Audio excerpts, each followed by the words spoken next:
versus really good lanes. So I kind of feel like PuckChamp need to outplay them to get some kills in the lane to kind of circumvent the natural advantage which you're going to have with this Enchantress and Hoodwink support duo, because it's kind of going to ruffle some truffles. I don't know, maybe one move could just take this in the laning phase, I'm not sure. The thing is, we don't really see lineups, take it in the laning phase, or at least we do, but they need very different heroes. We're not seeing like a Tusk to break the map with pick-off play. We're not seeing a Prophet to progress the towers. Like One Move's lineup, as much as we'd like to see them be the aggressive team in the game, there is an inevitable window where they need to hit creeps because their heroes don't inherently fight with just levels. So that is why I'm hesitant to side with them, to expect them to win this game. But again, you never know how lanes go. Sometimes lanes you're like 8-0 up after 6 minutes, and it doesn't matter the theory of the draft when you already have this insurmountable. Yeah, I mean that's kind of what I'm getting at here, where I'm like, I'm trying to envisage ways in which I see One Move taking this, and I think the way to do that is they take, obviously disregarding some like late game throw from PuckChamp, which could put the gyro in a raid boss position. But the more likely way they win this is just by crushing these lanes, and then that gives them the kind of natural space on the map where your heroes are slightly further ahead, so the Sand King can farm a little bit deeper. Maybe the Invoker with the 2 supports can get some pick-offs where if the game is even, they really wouldn't be able to because they just wouldn't have the damage. So that's kind of where it's good job from. At setting the idea that One Move can't win this game. Have a chance. Yeah. I feel like the way that we've described this, it feels like an 80-20, maybe even a 90-10 to PuckChamp. But to be fair, I mean, that's our opinion. I'm happy to be wrong. I'm happy to be impressed by good Dota.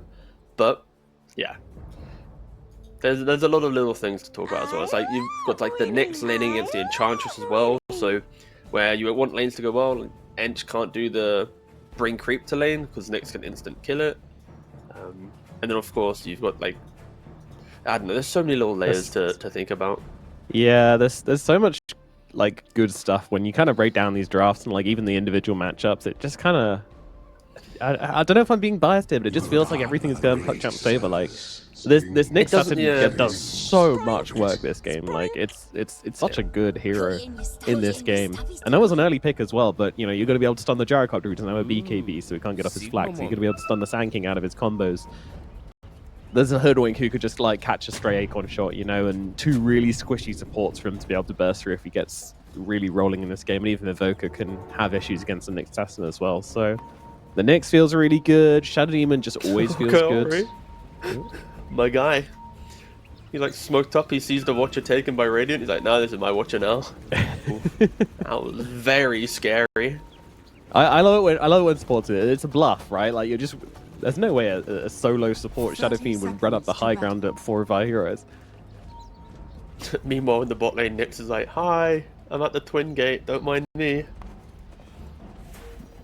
He is very off map. This could be potentially him trying to doing the kill a creep. Yeah, he can. Oh yeah, no, with Mind Flare. Yeah, he can either just kill a creep instantly. Yeah, it's probably better than doing the ward thing. Although he does tie him, throw it back in. No, he's going back. Or he actually doesn't do anything. Okay, we're getting nothing excited at all. for some we're excited to see some Nyx do some shenanigans, but no, in the end he just walks back to lane. But yeah, we already kind of spoke about the laning setups, and I think bot lane as well. There's kill potential for Dire. Like often with Gyrocopter lanes, it's just flack, push it out, and you don't really care about your opponent. But with like Nyx plus Primal, Nyx finds you out of position, Primal will connect. So you can't be too far down the lane, otherwise you will get trampled down.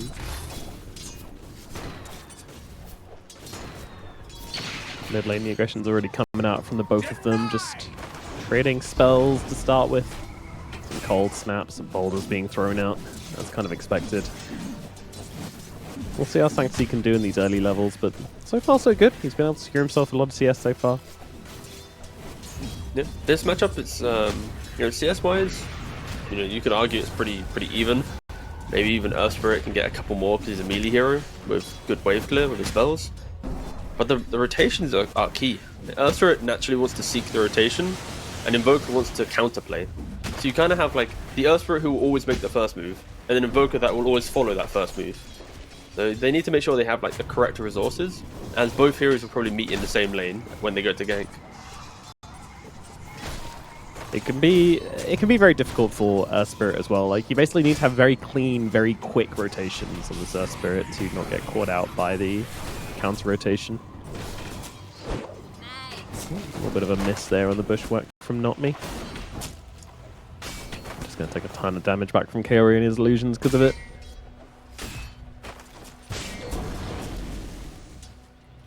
And Shad on his, I would say classic DK carry at this point. I feel like I've seen Shad on DK carry so many times now.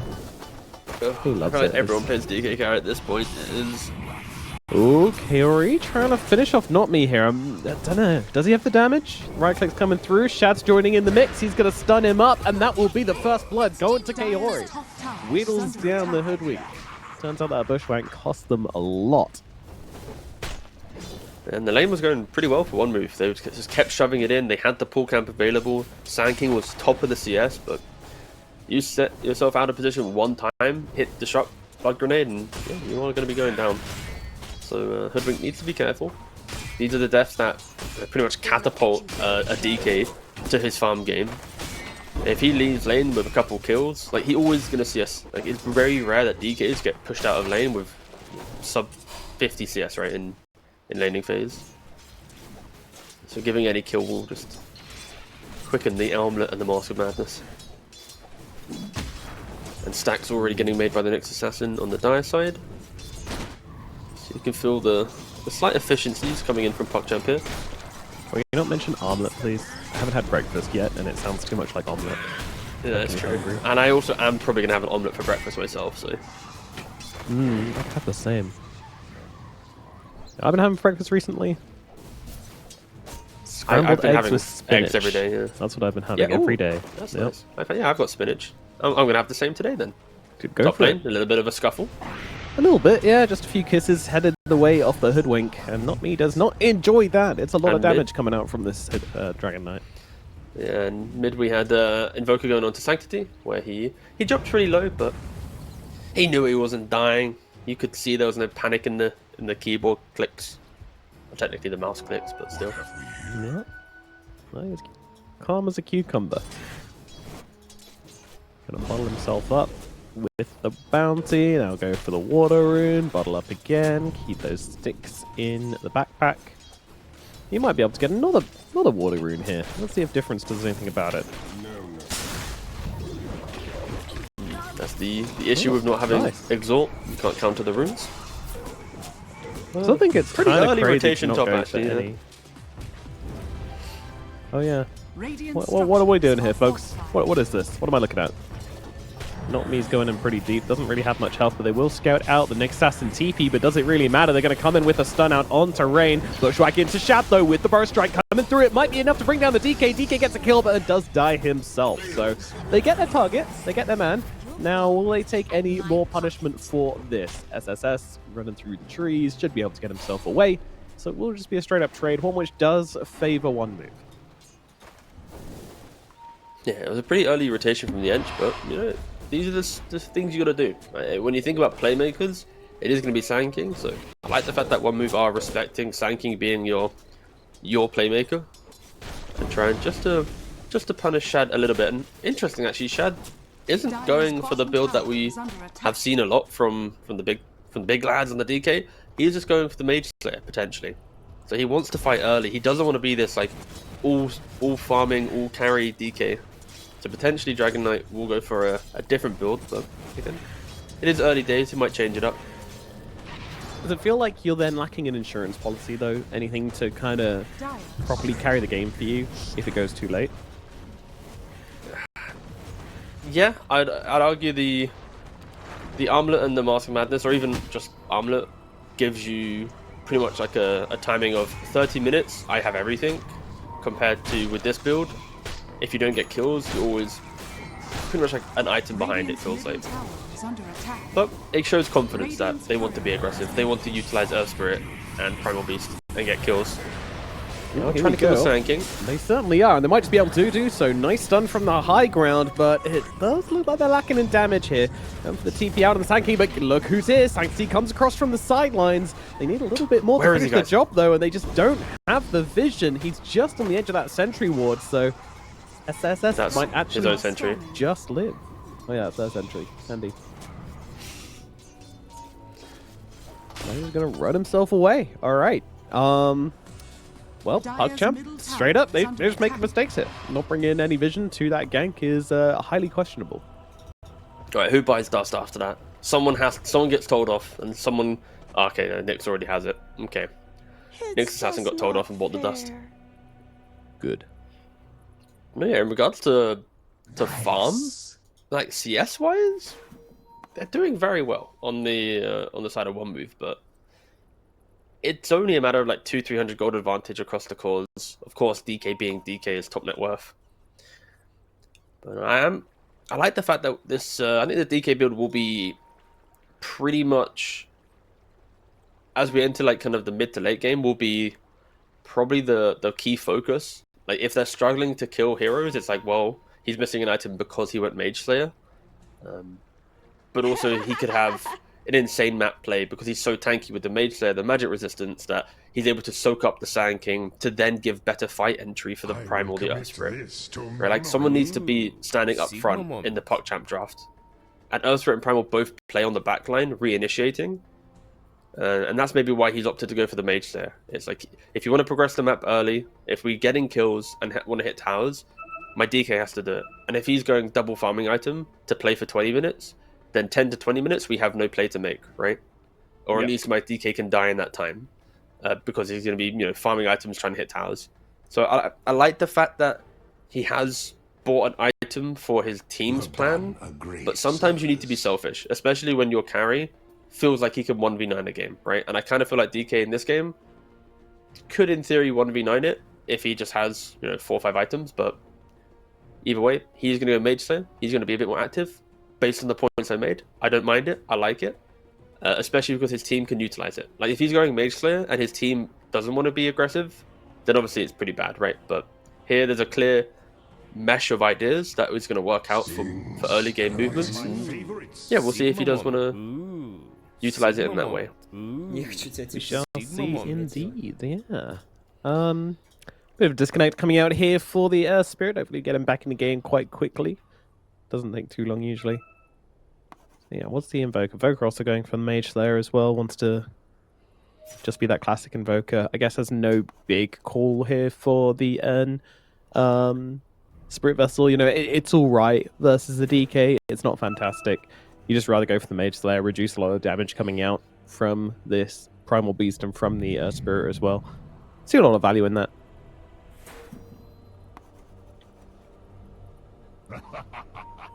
I like it. Also kind of scales you better as well. Spirit Vessel is a lot of investment for an item which kind of just gives you this early power spike, and then later on in the game, like, it's okay, but it's nothing big. But the Mage Slayer, it gives you that attack speed, it gives you that damage. It scales really nicely into the game, so it's a really good item to pick up if you are looking to take it later, which one move obviously are. What a scenic shot here on the gyrocopter. Wow. It's very nice, yeah. Yeah. Unfortunately for Sanctity, he has had internet problems throughout the entire qualifier. I assume because he's probably not... Obviously, when he played on Na'Vi, he had a boot camp. I'm assuming he's not in that area anymore. So he's probably back home. And I think he's from Mongolia, which is quite the ping from EU. But either way, the game has resumed. We're seeing a little bit of a scuffle at the Wisdom Room. Holy moly, yeah, Mongolia is really far away, but yeah, Rain is going to go down and will be punished for his greed, for his insolence of trying to go for the enemy Wisdom Room.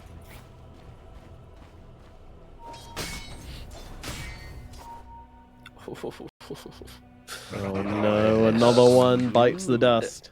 Oh. There's nothing more disheartening than a pause in a Dota game. I think we can all agree.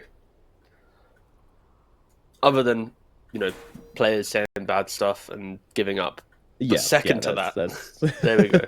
It's quite a few things, but there's quite a few things actually. Now that I think about it, a pause honestly is actually quite healthy if a player disconnects. All right, let's do a. I don't mean, just to be clear, I don't mean when they disconnected because of, you know, it's more like the idea of pausing. Oh, I wanted to do a pop quiz on Mongolia and see how much chat really knows about Mongolia or how quick they are at googling stuff. But we'll hold off for now. We'll hold off.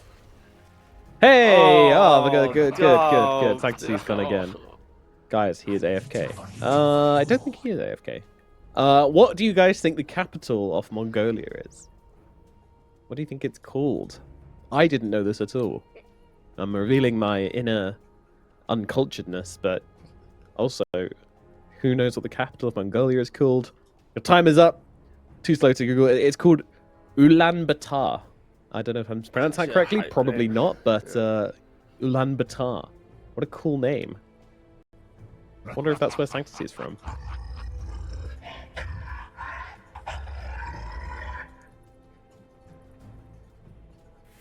Interesting. You know, I'm in a phase where I'm just kind of reading up about like the history of random. Okay, there's a bit of all chat going on right now. I'm enjoying just reading up about random countries and finding out about their like histories and their dramas and, you know, their significant cultural moments and their kind of backgrounds. Would recommend. I think it's just nice sometimes just to load up Google Maps, and do you know, like when you hear country names, it's just to refresh yourself like where they actually are. Because like obviously like in pro play, like we have a lot of like Kazakhstan players, Uzbekistan players, Kyrgyzstan players. We've got like a slight influx of Mongolian players, at least in the kind of the Western scene recently, in the last like year or so. And it's like when you look at like Europe, like your map loads up, you're like, okay, I can see Europe, and then you just like shuffle your camera to the right, and just like you're talking about players who are like all the way like above China, like bordering China basically. It's like damn, and it's just like so pretty cool, especially because like they play on like most of them played on ping from these countries to Western Europe, like getting to like the level that they're at, and then obviously they join teams to then boot camp in Europe. But the idea that you've like played on high ping, got to like the top level of the game, crushed people on this ping, and then you're joining teams to then obviously like, you know, show your skills and stuff. I think just the idea of that is pretty cool. It is just cool, yeah, to kind of explore the interregionality of it all and the crossover, and obviously as internet services improve over time and as we get better and better connections, it's just easier and easier for people to play from further and further away. Admittedly, this game is a terrible example of that because everybody's disconnecting every 2 seconds, but still. Yeah, it's not happening right now. But it's also like with when No Ping, the South American team, I knew I think it's like the coach / manager at the time. And I remember when he was like messaging me, because it's like he used to play a lot of pubs. He was relatively high ranked, and then suddenly one day he started playing Western Europe, and I was like, "Bro, you're in Europe. How's the ping?" And he's like, he was so excited because like his facility, because it was like his team sponsor was actually the one that like was funding the line that connected like Brazil to EU, and he was like, "It just got installed. It got turned on today. I can play Western Europe on 80 ping," and it's like suddenly. That is the kind of like the start of people having, you know, access to just. It's like imagine having like 80 ping. You're in South America, or like Brazil, and you have 80 ping to Western European servers. That's mental. Like when you think about the distance that you have to travel, and you have sub 100 ping. Thought experiment: how would Dota change if there was like 50 ping globally between between New Zealand and us, between America and China? How would the entire world? Nothing. Everybody has because 50 everyone ping. plays Western European anyways, no man. You're Peru, you play Western Europe. You're NA, you play Western Europe. You're Brazil, you play Western Europe. You're anywhere China close and Southeast to Western Asia Europe. don't play in Western Europe. Maybe they get to join the fun. Sure. We get the great Southeast that'd be the Asia only difference. rise. We'd finally add the final 2 regions to Western Europe. Sanctity, but no, it would be. It's gonna be okay. Maybe. Yeah, it's alright. Oh, bot lane. Ooh, maybe. A little bit of some ultimates getting thrown out left and right, and Sanctity also walking away mid lane. Yeah, we chilling. Just a bit of a post-pause jitters coming out, you know? Either each team trying to catch the other one, like maybe he's disconnected, go on him. But no, everybody's back in the game. Nobody dies. Nobody gets a dishonorable kill, which is nice. But Sancti is still not going to be super happy. He did lose a lot of resources for this disconnect, let's be clear. That's not for the likes of you. Okay, we're back on the pause again. Time for another fun Mongolia fact.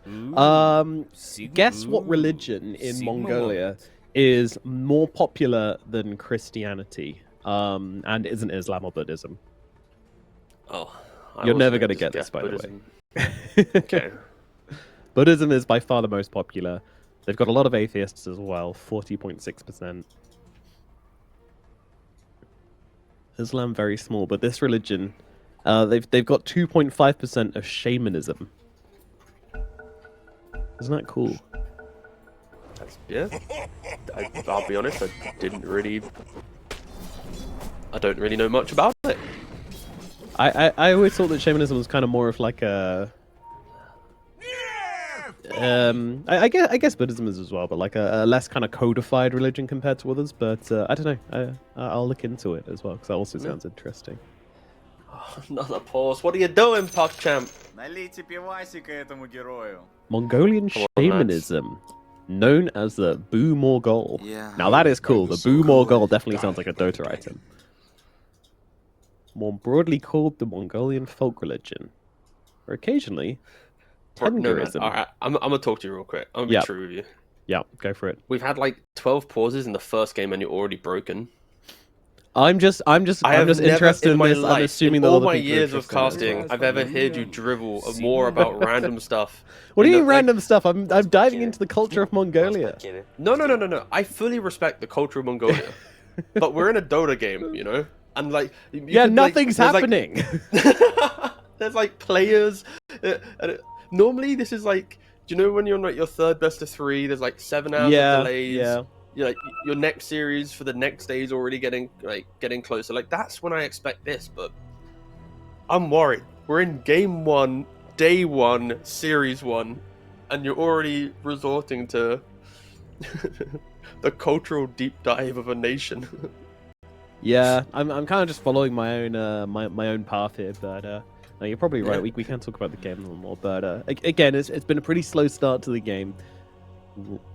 What other nationalities do we have on these teams? You know, I can change country if you like. That's okay. Yeah, no, I'd absolutely love. That's what you were complaining about. That I was just too deep dive Mongo. Sorry, we could look into conversations I can't add points to because I don't want to offend anyone by not knowing. Well, you'd be surprised. We are in Eastern Europe, so the majority of players are from like 6 countries, or I think it's only 8 countries are available to play in Eastern Europe, I think. I can't remember. I was checking the rulebook the other day. Hey, wait a minute. Oh, exciting times, guys. They're almost out of pause time. Please be careful. Ooh. Don't step too close to the ping. What server is this? I mean, doesn't it have to be Russian server? Kind of sound like some throat or singing EU there. West server? I mean, they're all pretty much in Stockholm anyway, right? So Don't know, mate. We can talk a little bit about QBFY. He's a pretty interesting one as well. Most recently played on Parnitsia, everybody's favorite team. But yeah, they've he's gone. He's now playing in a new team. It's the shine of that one qualifier gave them. To be fair, they did do very well, but they did, yeah. Yeah, it's also kind of sad because Fortnite Man also then. Oh no, he played the second qualifier. Okay, good. I misread that. Good old Fortnite Man. Good old Fortnite Man. Everybody's favorite. So yeah, he's jumped over from them and is now on PuckChamp, and they've replaced him. Is Fortnite Man still on Team Bread? Yeah. Yes. Yeah. Good. Right, cool. Yeah. Good. But we do unfortunately have some, extended pauses. I think as well, like when I think about the rosters in this qualifier, like next year we have so many tournaments. Like if you see the schedule for like all the TOs and what they're doing, there are going to be a lot of opportunities where like top teams get fatigue, or they decide to not play certain qualifiers because maybe they want to play, you know, certain TOs and other TOs, etc.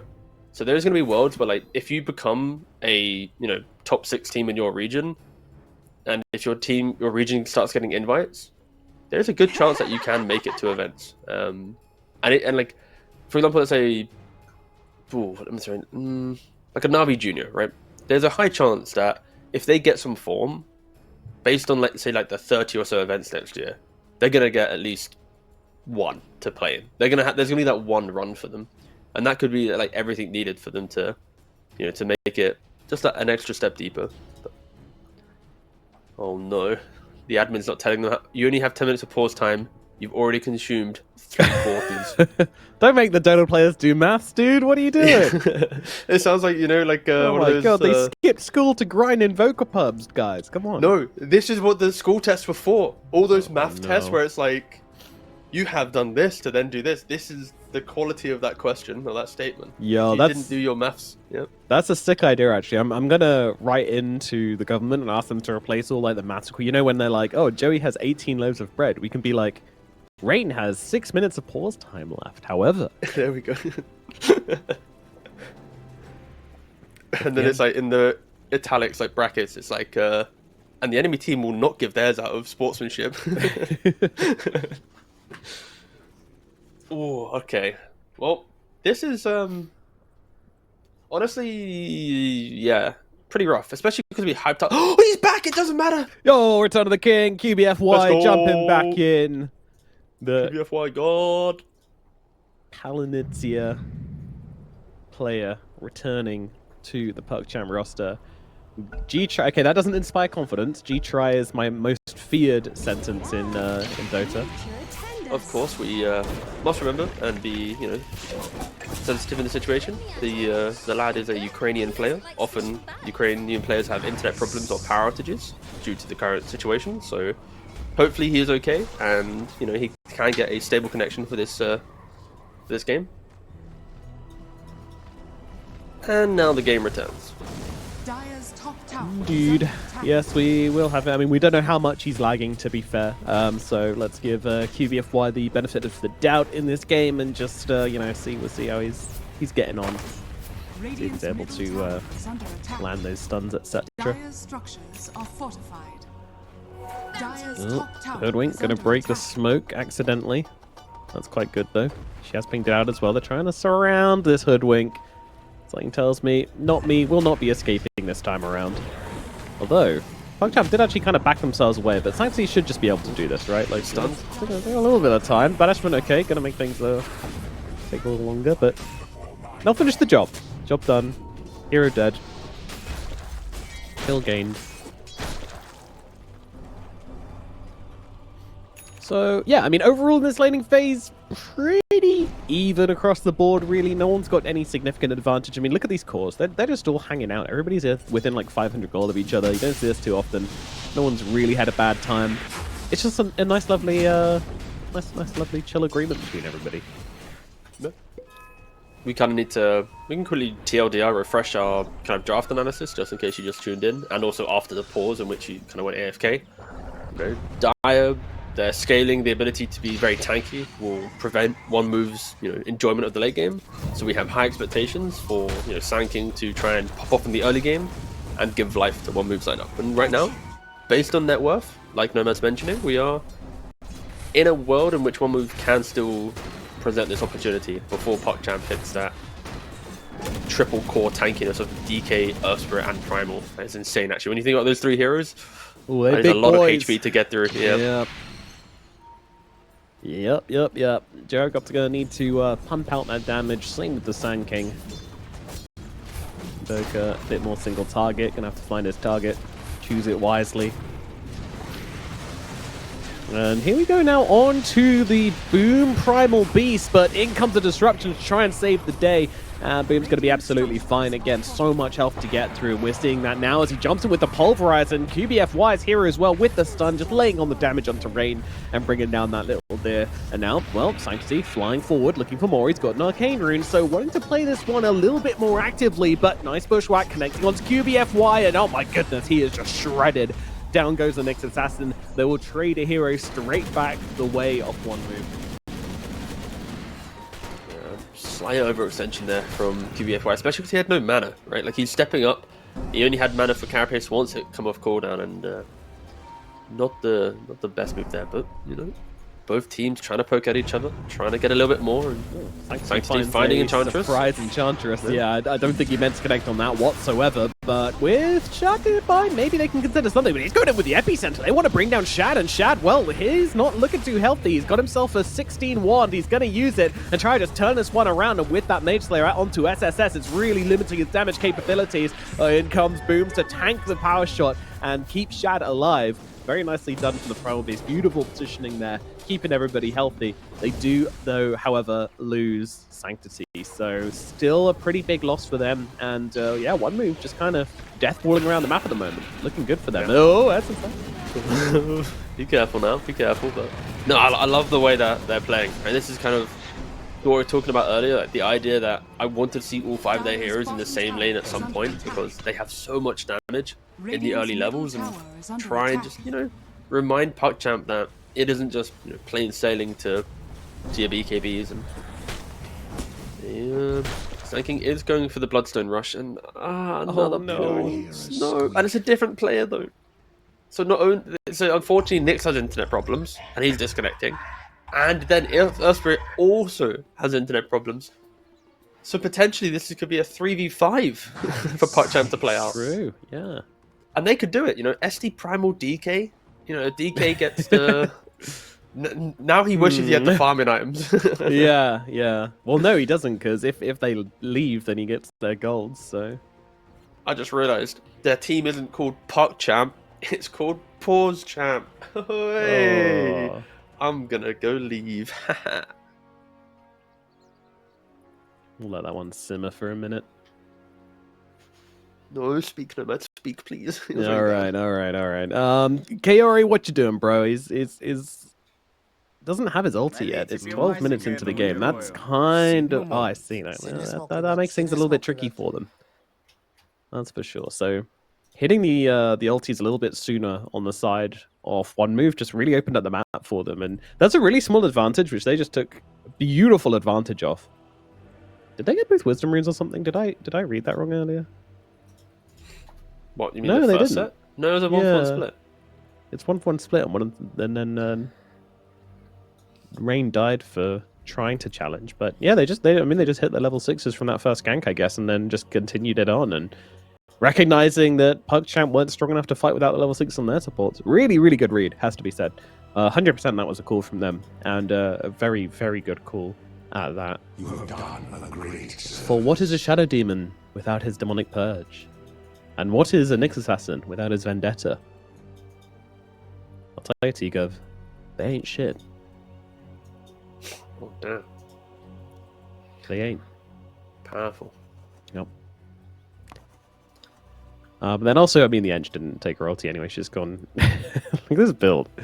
0-3-3-0. Nice. I mean, you could argue that if Prime was on you anyways, you're going to die, right? So... I would argue that, yeah. Yeah, so I can see it. Based on the... Often Ench does want to step up the high ground. Like, based on Radiant's lineup, when we talk about frontlining heroes, like for PuckChamp, DK is becoming that with the Mage Slayer build. On Radiant, it's pretty much the Enchantress, right? Like, you step up the high ground, you see what's happening. When they jump you, then suddenly there's like Tornado to cover you. Like, there's other spells. So, I don't mind the idea of Ench trying to go for a bit more heal and poke, but Point Untouchable could allow you to play out different fights.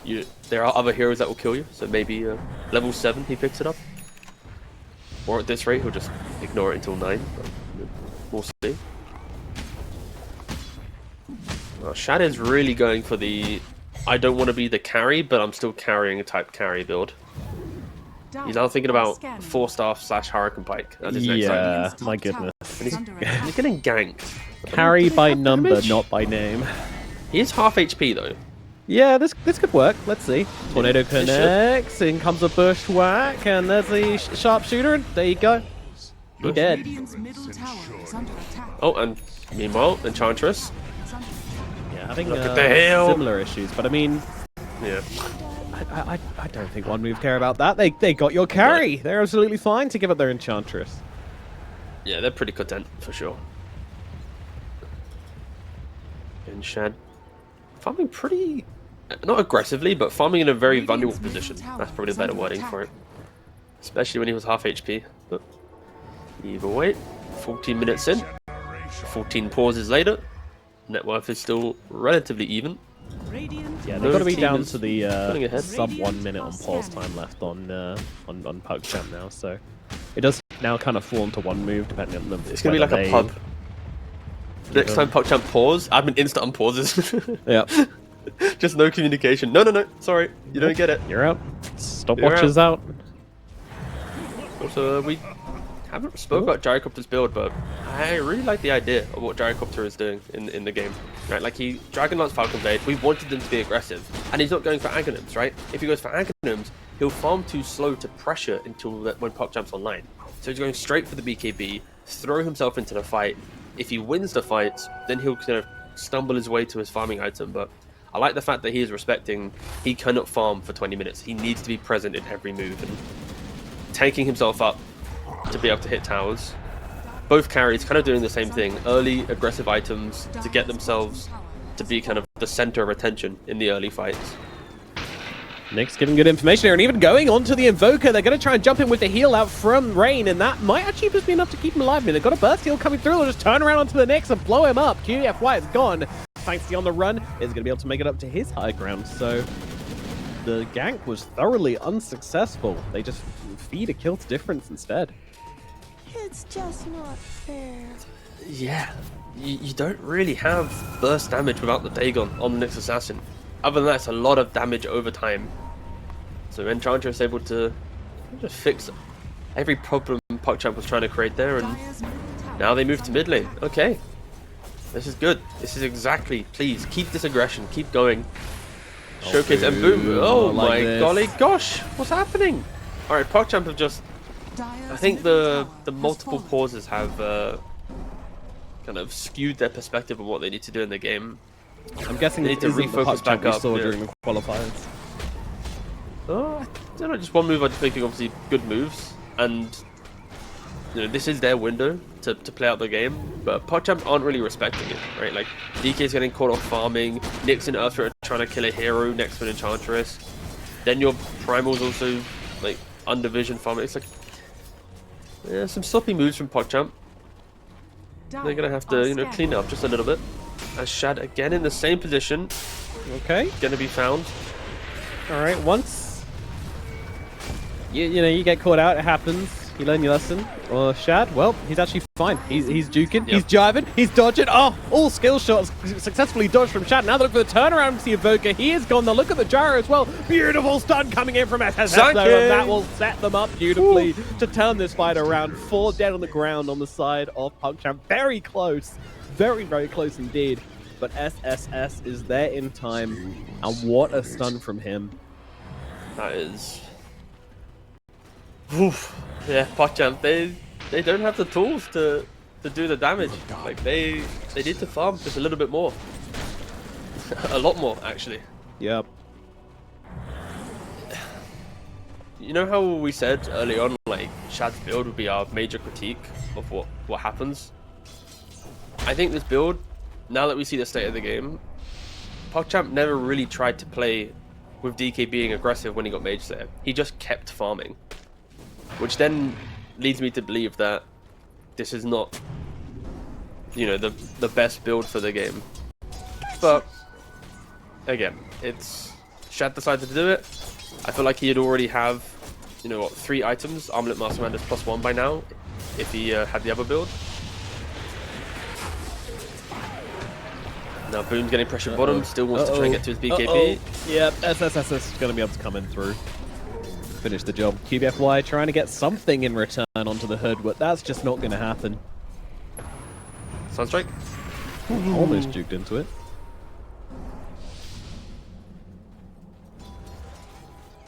Yeah, this should just be an easy closeout now for One Move. I don't really see a very obvious path back into it for PuckChamp, just because they have gone for this kind of carry, not carry, pseudo carry, plexi carry.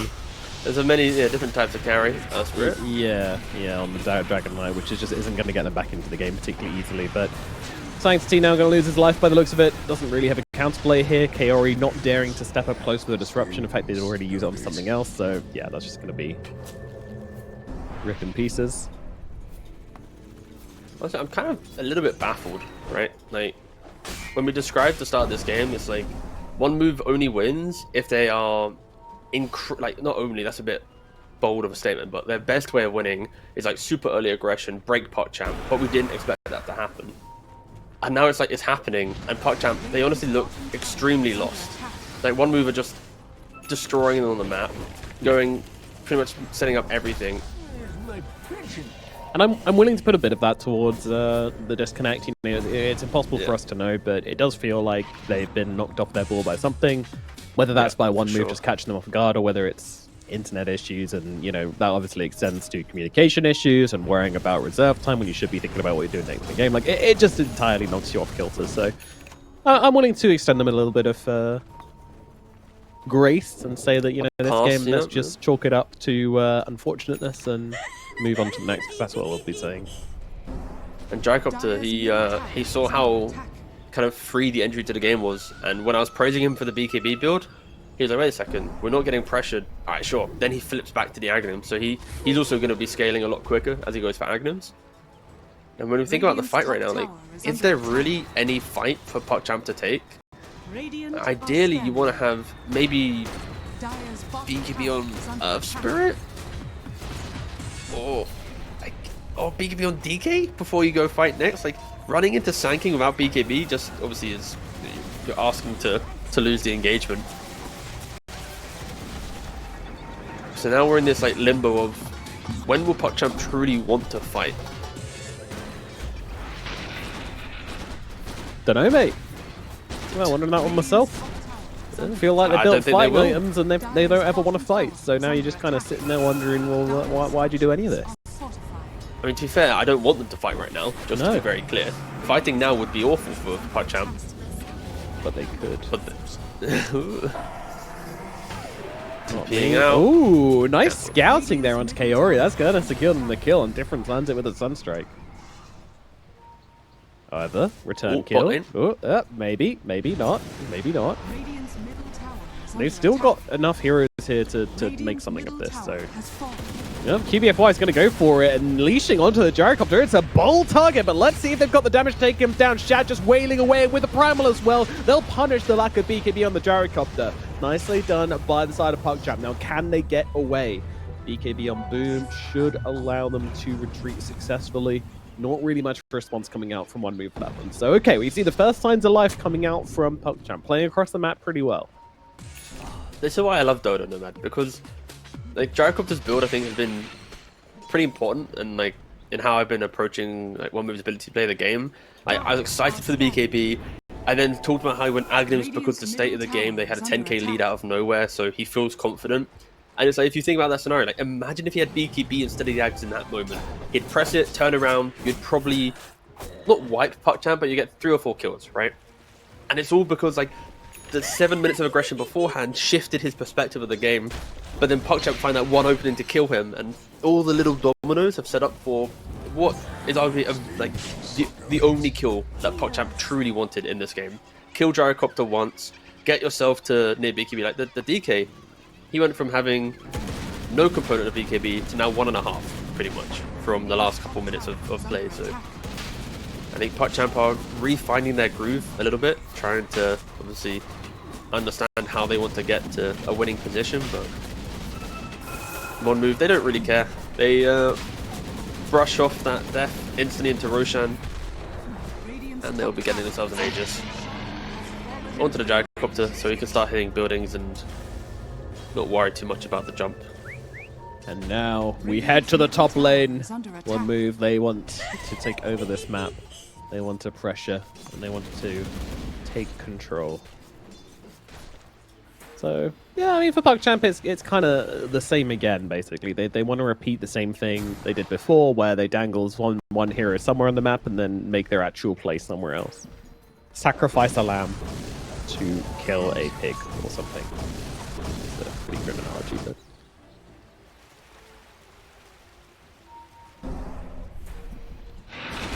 Boom is not going to be that sacrifice though. I mean, he's got the BKB. He's their big damage dealer in these fights as well. Sanctity. Actually, they want to wait for this BKB 100% on Asper. He's pretty much got it. He's like 70 gold away, so. See what he can do. That is... like, the smallest of pickoff and play suddenly creates double BKB for PuckChamp. That is... It's nice, but I'm still a little bit worried about their damage output. I don't know, they were able to kill the gyrocopter in the last engagement, I guess, but... I think, if anything, we're not looking at the BKBs for PuckChamp to be the winning BKBs, but it's the BKBs that allow us to play back onto the map, to skip waves, and then when we have the small crit on DK, we might, entertain a fight. But of course, post Aegis. Like, after Aegis, they do that, and that's why one move, they need to see through this like split pushing that's happening. Kaio are in top lane, you got Nyx and the lads in bot. Draw the line, get yourselves down one lane, hit that high ground, force the BKBs in a defensive position when they don't have the damage. Because if you don't pressure the game now, in 5 minutes time, every core that has a BKB will have components or another item that will then fix the problem that we're kind of talking about right now. So one move. They kind of are doing it, I guess. They're trying to bring in bot wave. Earth Spirit's now skipping mid. Nyx is skipping bottom. So yeah, if you just look at the minimap, look at the look how PuckChamp's skipping every single wave. And they do have a glyph to kill off this wave if they wanted to. Okay, hardball question for you. How do you think a better team would have played this last kind of 5 minutes from one move's position? Do you think they're playing it pretty much dead on, or do you think like a better team, a Liquid or Spirit, would have played it? I think they'd have been up the high ground a little bit quicker. I think if they were like a better team for sure, like a team who was obviously qualifying for events. I think they'd have stepped up the high ground with one wave. Well, here we do have the high ground attempt. Now it's a little awkward as the gyro is getting low, but don't forget Aegis in hand, so he's going to be able to come back. And with the BKB, going to be very hard to rip through his gyrocopter again. We'll try it. I mean, Sanctity, he's probing, he's pushing, he's poking, he's prodding, but he is not getting anything meaningful out of one move here. But he is getting them away from their high ground. And no glyph usable for PuckChamp. And that is going to be the counter argument to the idea of how quickly do you go high ground, right? It's like going high ground into the Nyx jump, the primal, plus then the DK, because he has the Hurricane Pike, his positioning of his right clicks is much further back. Like there's a lot of balance. Going high ground is not fun in reality, unless you have quite the lead. Ooh, Nyx getting caught. Oh, he is just gone. He's going to be going down. Yeah. The assassination potential from the Hoodwink with this Invoker is always going to be scary, especially now that we've got a bunch of points on Exhort. You know how we said that Dire has damage issues? Yes. Gyrocopter also now is entering that issue of damage, right? Your early game was a lot of spell based. You have BKB, you have Ags, farming survivability tools. But look at his damage, it's like 200. You put one brief fire on from the DK. Yeah. That's 60% reduction from DK with brief fire for 11 seconds. Bro is tapping. Yeah, Gyro's doing nothing. Hence why the BKBs on PuckChamp feel so good, because Gyrocopter doesn't really do physical damage at this stage. Like, he does, but against DK with brief fire, you could argue not so much. He really does want like a Daedalus, pretty much. That's it. But he's going Satanic first. More survivability. Me tank, me Gyro. Yeah, really just showing that he's going to rely on his teammates to be dishing out that damage, which they have been successful in doing so far, but again, It's a BKB difference now. We'll see if PuckChamp are able to take advantage of that. Shad is going to be seen. Oh, the burst strike just about connects. Now the tornado is going to follow through as well. EMP not going to land. Rain just sitting in Shad's face at the moment. Shad is tanky though. Now the BKB comes down. He turns around. He looks immediately over towards Woe, but this Gyrocopter, he's a big boy. He's not really going to be able to stand his ground against the Gyro, so Shad might just be losing his life here, although nice disruption coming out just before there. Doesn't matter though, the Epicenter's going to be there on top of the DK to fall, but as does the Gyro. It's just a carry trade at the moment, and difference is getting pretty low as well. The Sanctity trying to find him, trying to stay on him, trying to take him down. BKB's already there from the Spirit as well, so he's easily able to just follow through onto the Invoker, and now onto Notney as well. Another kill for Sanctity as he ripped through this fight, but SSS still full health, full mana, having a great time at the moment, just ripping through whoever he wants. But Boom's going to try and take the fight to him, but I'm not sure that's a fight you can necessarily take. Yeah, it's got a 21 available in his pocket and a Pulverize in just 10 seconds, so there is a possibility for PuckChamp to turn this one around. Oh, and I think they recognize that on the side. They're of gonna one kill the move edge as well. instead. Yeah, okay. See you later, Rain. Really Thanks for playing. slowly. Yeah, it will be a slow but definite kill as SSS moves across, trying to find Sanctity, but there's a Pulverize coming out from Boom, and that's going to allow Sanctity to get himself away. They recognize they cannot fight the Scorpion, they cannot fight the Sand King, so they just play around him, and they do so pretty damn well. It's just perfect fight from PuckChamp. You know, Shad, he tanks absolutely everything, right?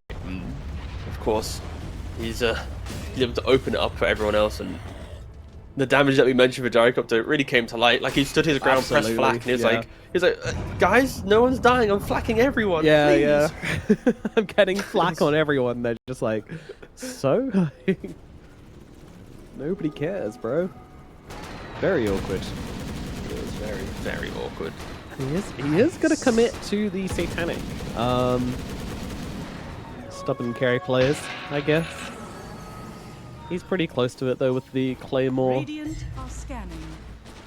I'm actually surprised that Enchantress isn't going for like Hurricane Pike. Like when your Gyrocopter's doing this build of like, I will be so tanky in the front line, don't worry about me. I am surprised that Ench is going for like, he goes for a Locket for some early heal based on the speed. This in which is they're my playing. build. What the hell? But like going for Shroud as well, like, I kind of feel like this could have just been a very nice casual Hurricane Pike, nothing crazy, but ensure that you can apply that pure damage. Nyx though is hunting Gyrocopter top. Yeah, they're going for the big game, but they're not going to find it. But yeah, just quickly, when the patch came out with the facets and everything, that was back in the days when Eternal Shroud was still like super OP. I was running offlane Ench. I'd go Holy Locket into Eternal Shroud, and you just tank on the front lines, and it was so funny. Nobody could kill you. It was very good. Obviously, it's a little different. Pos 5 and good at the game, unlike me. So, still, You're okay, Never. Don't worry. cheers, buddy. I still don't think it works though. Like, I don't know. Maybe the Eternal Shroud is better than I'm realizing, but I still feel like you just get stomped down and die in the fights if you are on the front lines. So, why not just play at the back lines?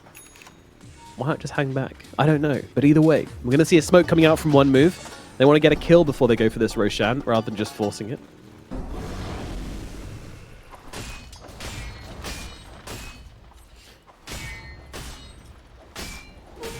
Shad gets caught on the edge of the stun. Tornado's going to be there. Shad, he's got the BKB, but he is not going to use it. Cool as a cucumber as he backs himself away. My goodness, my man will not be shaken. They will steal the Tormentor though, which is pretty nice. Ooh, a nice little shard of the Sand King as well. Love this one. Smoke up though from PuckChamp. They want to get an exit kill, but the scan from Radiant, they know they're coming. They certainly do. The approach. Yep. Smoke broken in. Yeah, it's very tense right now. Sanctity's going to get broken as well. Both of them ping each other out. Who's the ideal catch on each side? You got to be thinking they want to get Kaori on the side of one move. I don't really think they care on the skipped side. away quickly. Yeah. I really don't think PuckChamp care who they get. I guess Invoker is probably the ideal target. Wait, they just head into the pit? Pretty much Okay. anyone other than Gyrocopter. Like, if you're jumping Gyrocopter, it needs to be like the perfect control. Otherwise, he'll press Satanic, and then it's the counterplay that we can expect. Oh, PuckChamp, they respect the fact that vision advantage was going the way of one move. And with the amount of like area damage they have, they don't want to try and fight into bad vision into pit. Clearly they just don't care about Jericho having Aegis. which I kind of respect in a way. Like, I mean, for now, there'll be like 2 minutes time where he's going to have the Aegis and a little bit of damage, which suddenly, whoa, looks really scary. Just a little bit of damage on this gyrocopter is going to turn him into an absolute monster. Yeah, if he had Daedalus instead of Dragon Lance, then we might be going, uh-oh, this could have been a problem, right? But he will get the Chrysalis pretty quickly here, and then we've got issues. But yeah, there's a pretty big window. DK didn't have Daedalus in that fight as well. His Kura is bringing out the item. Yeah. So I think PuckChamp was like, guys, we have a Daedalus. Do we really want to fight when we only have the Chrysalis in the inventory? Let's chill, you know, reset, wait for the items to come out. So they were missing some economy. Even though, like, PuckChamp, they've got some pretty big items, right? They've got, obviously, Ags on Primal Beast. They've got Shivas on Earth Spirit. Like, they've got a lot of items to bring to the next fight, but they need them all to mesh at the correct time. And if it doesn't hit, they're not just going to randomly contest an objective for no reason, right? They're just going to wait for their timings to align. And now they'll go back to skipping waves. Yep. And trying to eat through the Aegis once again. Ooh, they may lose Boom here as he pulverizes the wave, but a BKB TP might be necessary, and that's exactly what will happen. Boop. A few kisses on the way out, but he was going to be fine.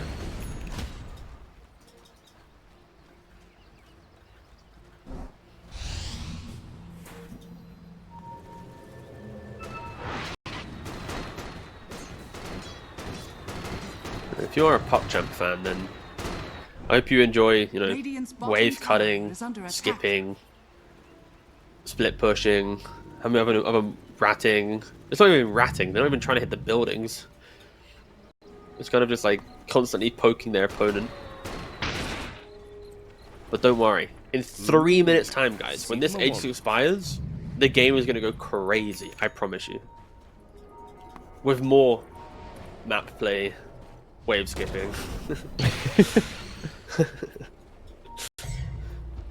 Sanctity, be careful! Bro, you He wanted the creeps, BKB but TP? a BKB TP is always there. Yeah, I want to nice. play. Woo! That's what we like to see. Wonderful stuff. QBFY is just hanging on a cliff. Ouch. Okay, that's his blink dagger cancelled. And there's No more one, sentries. Difference did not notice that this creep camp is just blocking Oh, he just QBFY in. Door stuck. Oh, he's cutting another wave. Press Vendetta, Oh, my friend! Run. Disappear! Meow. Running away at Mach 10. Okay, so there's a half HP creep wave coming down the lane. Oh, and 2 catapults, to be fair. Boulder will sort them out. One Boulder smash. But now they just don't have BKB on Ursula for 50 seconds for the high ground defense. If one move want to be aggressive here. 2 lanes pushing in as well. The split pushing It's an has obvious not answer. worked.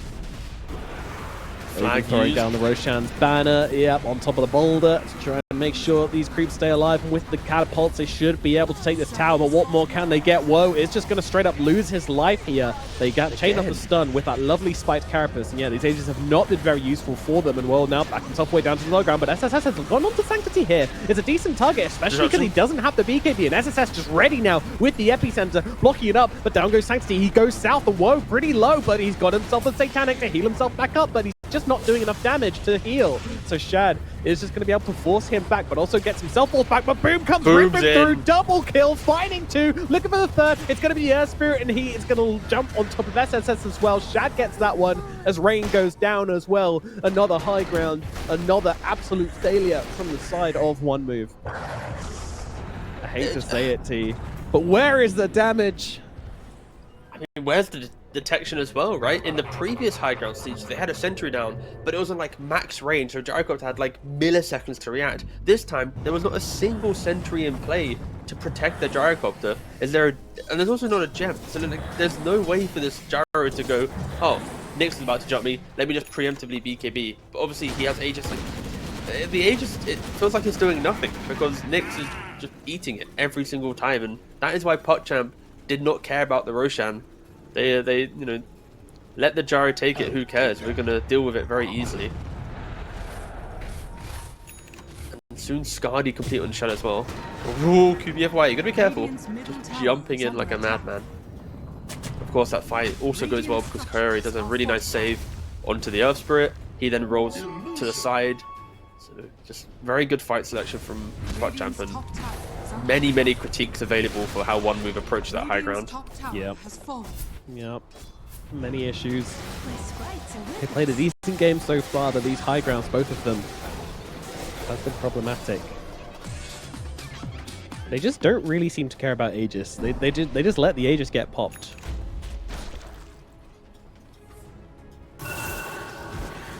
I feel like I don't know. They've just been taking the Aegises too freely, which is tricky. Like we already mentioned that the Snake Assassin is just set up for such a good game, and we are seeing that. It's really difficult for the Gyrocopter to stand his ground against the Nyx because he just runs in and gets a free stun on him every time. You don't want to use your BKB on your first life, and if you're stunned, then well, you have the burst to just bring you down. There's also the argument of maybe should one move be going high ground in this style, right? Like, they have a very traditional lineup because it's like Invoker presses Alacrity on Gyro, Gyro then flanks the tower, you siege the high ground, right? But playing into what is a lot of single target pickoff, right? Earth Spirit can roll onto you, kick you back. Primal can pulverize you through BKB. DK Stone plus Hurricane Pike, distance of right clicks. SD with the with the Demonic Purge as well. Nyx with the pickoff. Like, they have 5 heroes to pick off a single hero beautifully, right? And One Move's entire mid to late game is built around one hero going up the steps and doing the job of taking the high ground. So it's like, when you really think about it, it's not actually easy for One Move to take high ground. So should they just be going up there without a pickoff or without a clear, kind of identifier to unlock the ability to go there? It's tough, isn't it? But yeah, I feel like in retrospect, 6k advantage just wasn't enough to try to break that high ground with. So there you go. Easy to say in retrospect though, because we were saying like, maybe a better team would have gone high ground sooner, but who knows with this draft. It did feel like the first Aegis was the Aegis to get a Rax or two. Yeah. Like the fact that they had about a minute or two kind of lull where they were kind of chasing PuckChamp, trying to grab waves, rather than just rallying behind a single wave, utilizing Glyph. That probably is the kind of post-game reality that One Move will come to. It's like, it doesn't matter about the second Aegis, how we used it, or third. We shouldn't be in that position because of how dominant we were with the first one. That's even a lot of Forge Spirits Spirits up in the top lane. Wow. There I don't is. care about that. There's 3 Forge Spirits heading to the top lane. Thank God the Observer is not distracted by No, he doesn't care. He's missing out on the sweet Forge Spirit action. 3 of them, Teacup. I've never seen it before. Radiant's middle tower is under attack. One Move doing a very good job.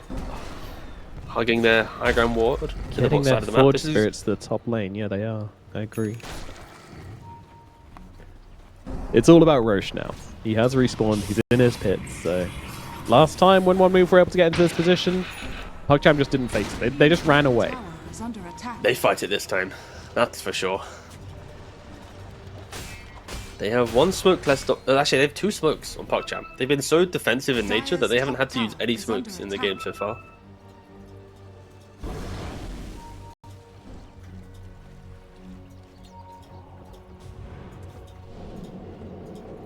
There's just so many big items available. The overwhelming blink on the Primal Beast to provide that additional slow containment for DK to get right clicks off. Also hurts them during Magnetize because you're kind of stuck clumped together, allowing the refresh to be easier.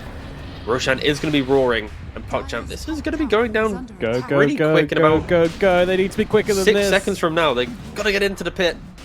I don't think they're going to make it in time. Although, they're actually running out of the pit to go and meet them, so they're going to try and fight. Gyro comes over. Okay, they're going to take it on their ground, but it looks like they've already lost the Hoodwink, but he's going to buy back and get back into it as Sanctity with under the cover of BKB. It's about to end, which means he needs to get away. And Woe pops his own BKB as Boom comes riding on through here, just going straight past the gyrocopter to get Roshan, to those Aegis, quick- Wait, Roshan just dies in the middle of this. Aegis picked up by SSS though, as he now turns around, tries to blow up Sanctity, will be successful in doing so. They lost their gyro. Shad on the high ground, doing so much work. A buyback from the gyrocopter, and that is going to cause PuckChamp to try and back themselves away. They need to try and lead, but SSS just chasing him forwards with the refresher, looking for more. Another day, another BKB, another epicenter, but Shad, he's held this BKB this entire time. He's just looking to blow up the Invoker, will be able to do so. Now trying to TP out. Oh, is he going to make it? No, he's gone. DK is dead, as is the Primal. A buyback from the Nyx, but it's too little too late. So many buybacks using that fight though. Hoodwink, Enchantress, Gyro, Earth Spirit, and Nyx Assassin all using those buybacks. And they're going to have to use a buyback on the Primal or the DK if they want to defend their racks, because... you know what? Actually, I take it back. Nyx and Earth Spirit are scary enough that I would be surprised if one move go high ground. They've got the 4 This feels a little bit too... Like, I'm getting carried away based on the momentum of the fight, but... If they go higher, maybe they don't even need to use buyback. I think Prime will be the one using it if they do, but if Nyx finds the jump, then... How much does a gyro really have to fear, though? Guess we're going to find out. And there you go. Primal. Jump buyback comes in. They want to try and blow up. And this gyro does not have buyback here. If he dies, this could just be game, honestly. What can he do? Woe trying to stand his high ground in the front, but he's just getting pulverized down. He's not going to heal up. He is dead without buyback on the gyrocopter. And, well, Sanking trying to fight them all by himself. He's got the Aegis, but I don't think it's going to matter. He's got no teammates, no help, no friends. A Sunstrike is going to be there, and that is all that you get, Sanking. He falls as well. Holy moly. I mean, I feel like if I'm coming to this conclusion, I feel like the lads on one move should also be coming to this conclusion that, like, Nyx Earth Spirit high ground, we've already said it's very scary. Primal has a blink dagger. It doesn't matter if he has BKB on cooldown, like, he's going to buy back and TP in. He's also had those items for plenty of time to know that he has economy for buyback. It's not like he just got the overwhelming blink. That was such a bold and unnecessary move once again from one move. The high ground seems to be their biggest opponent in this game. 3 times now they walk up the steps and... Well, let's focus up here. We've got PuckChamp heading to the high ground. Yeah, no gyrocopter. They know it. We know it. How much damage can PuckChamp do in this gap here? Nice jump. Moving out off the EMP. Shad continues the pressure. They'll try their best to defend here on one move. They only have 1 tower for sure. That said, the Primal does actually click very, very nicely with this innate ability, Colossal, 40% bonus damage to buildings. So between the two of them, they can start getting through these barracks. 40 seconds on the gyrocopter. One move, not a whole lot they can do though. Shad is taking some heavy clicks here. In they go though, kicking back the Sand King. Sand King did buy back into this. Oh no, if he dies here, it's going to be awful, and he will. Another hero dead. They're falling like dominoes. Sand King gone. Beautiful pushback from Sanctity. The stun out from the Nyx Assassin once again, doing everything and more. QBFY, spiked carapaces, just absolutely free this game. I mean, they had to perfectly layer that. If they don't hit the carapace into the roll stun, into the pulverize, he's going to press BKB, he's going to press Bloodstone Shivas, and instantly turn that fight around. Buy enough time for the gyrocopter to get back into the game, but yeah, the Nyx, the Earth Spirit, the Primal, comboing perfectly to kill the Sand King, to now put another hero, like you just said, obviously into the no buyback zone. So 90 seconds, PuckChamp, reset the waves, go again, try and get another kill. If you get Gyro, now Gyro's dead again. Sand King respawns, kill Sand King, Gyro's dead again, you know, like... Oh, they are also finding gyrocopter. Kind of? Oh, no! More than kind of, actually. The Pulverize is going to be there. He needs help. He needs help, and he's not going to find it. Oh, one move. I mean, sometimes just got to say it how it is. Yeah, Fui. They've fallen apart. A bit of mental crumbling has taken place. This is just so sloppy. And now they're actually looking for the end. PuckChamp, they say enough is enough. You've got 2 dead without buyback for 45 seconds. The gyrocopter's going to be gone for 75. But hey, at least he already died back, so the extra timer isn't there. Stun out onto the Hoodwink, and now to follow up from the Primal as well. That's another dieback, by the way, as they move forward onto Rain. Rain will fall, and that should be that. The game is over. PuckChamp turned it around, despite the pauses, despite the disconnects, despite the falling behind that happened, they were able to defend their high ground, find the opportunities, and likely get themselves this first win here. Holding on for now, but it's just delaying the inevitable. This game is it is over. I can say that. It's a guarantee, a Nomad guarantee. Ooh, a guarantee. Yes. Hold? No, I'm kidding. I've lied to you. And there you have it. GG comes out from Boom. I'm sorry for the pause. He's very excited, so Yeah, he's happy. yeah, absolutely, should be as well. Nice comeback there. Those ones always feel the best, you know, when you're mired by pauses and Quite the change up, of course, going into game 2, right? Like, I feel there's a lot of cool things to lean on for PuckChamp, where it's like, oh wow, we got this cool anti-mage that can punish a Medusa to blow him up, but a couple mistakes, and then you just have a scaling Marcy Medusa out Monkey King with a Pugna keeping everyone alive. So, yeah, I think PuckChamp getting creative. If they make mistakes, this game could get very hard because of the scaling of one move, and we'll see if they have the execution to be able to showcase their kind of their creativity in the draft. this is classic Boom, though, I'm gonna say. Like, he has a really good game 1, and we've seen this before as well, where he just plays something normal, he builds normal items, he has a really successful time. Next game, he just starts cooking. And sometimes he looks like a genius, and sometimes he looks like a madman. I mean, he always looks like a madman. Have you ever seen the guy? He's crazy, but 30 seconds to we'll battle. see how it works out for them this time around. There's going to be a tip coming out from Woe. He says, oh, you want to try and counter me, huh, bucko? Sigma moment. Ooh, Sigma moment. We'll see how it works out. Ooh, Sigma moment. Hat tipping going each way.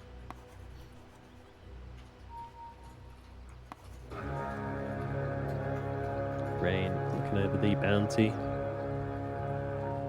Looks like there's going to be a very split map here, but Kaori, Shad, Sanctity, no, they don't want to contest this, so it's just going to be 3 bounties going away off one move.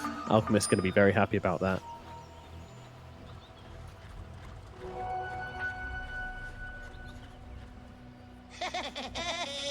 We'll see what's coming out to him on the... starting the game with a bracer. That's what you love to see.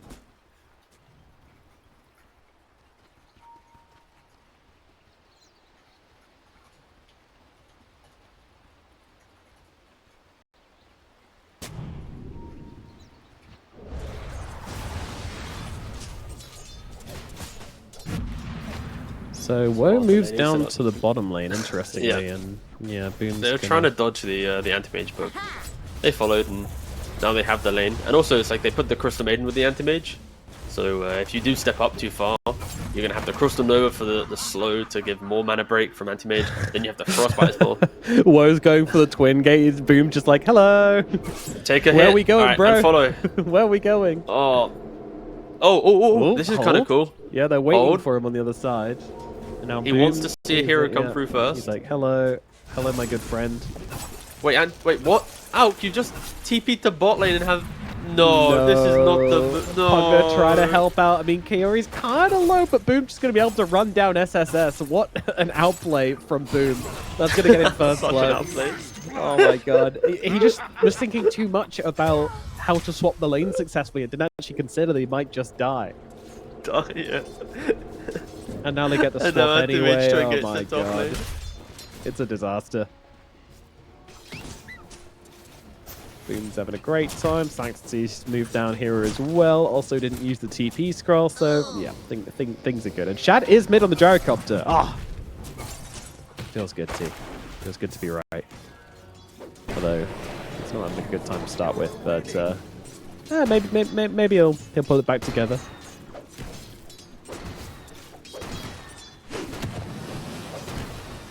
It's gonna hurt for the moment though, but yeah, we'll see how much difference it's able to really do on this Monkey King. It looks like their side lanes might be in a bit of trouble though. So far, CS looking pretty good. Oh, nice grab with the bush back there onto Woe. Woe losing quite a lot of mana here, and you know, quite a lot of health. But Boom was also taking it back pretty hard. He's got to back himself out. Blinking in like that always going to be a little risky, especially with blood grenades available from Not Me. So yeah, the disposition from Dispose and Rebound always going to be a huge threat. kind of want to save the blink. They're escaping out of that.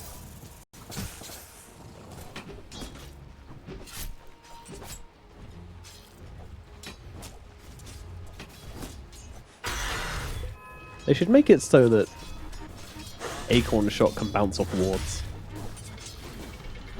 It already bounces off like any tree in the map, so I think we're pretty good on the bounce. Bounce off more things. More bounce options. Yes, There's please. already like Towers. 1,000 bounce options available. Yeah, any building.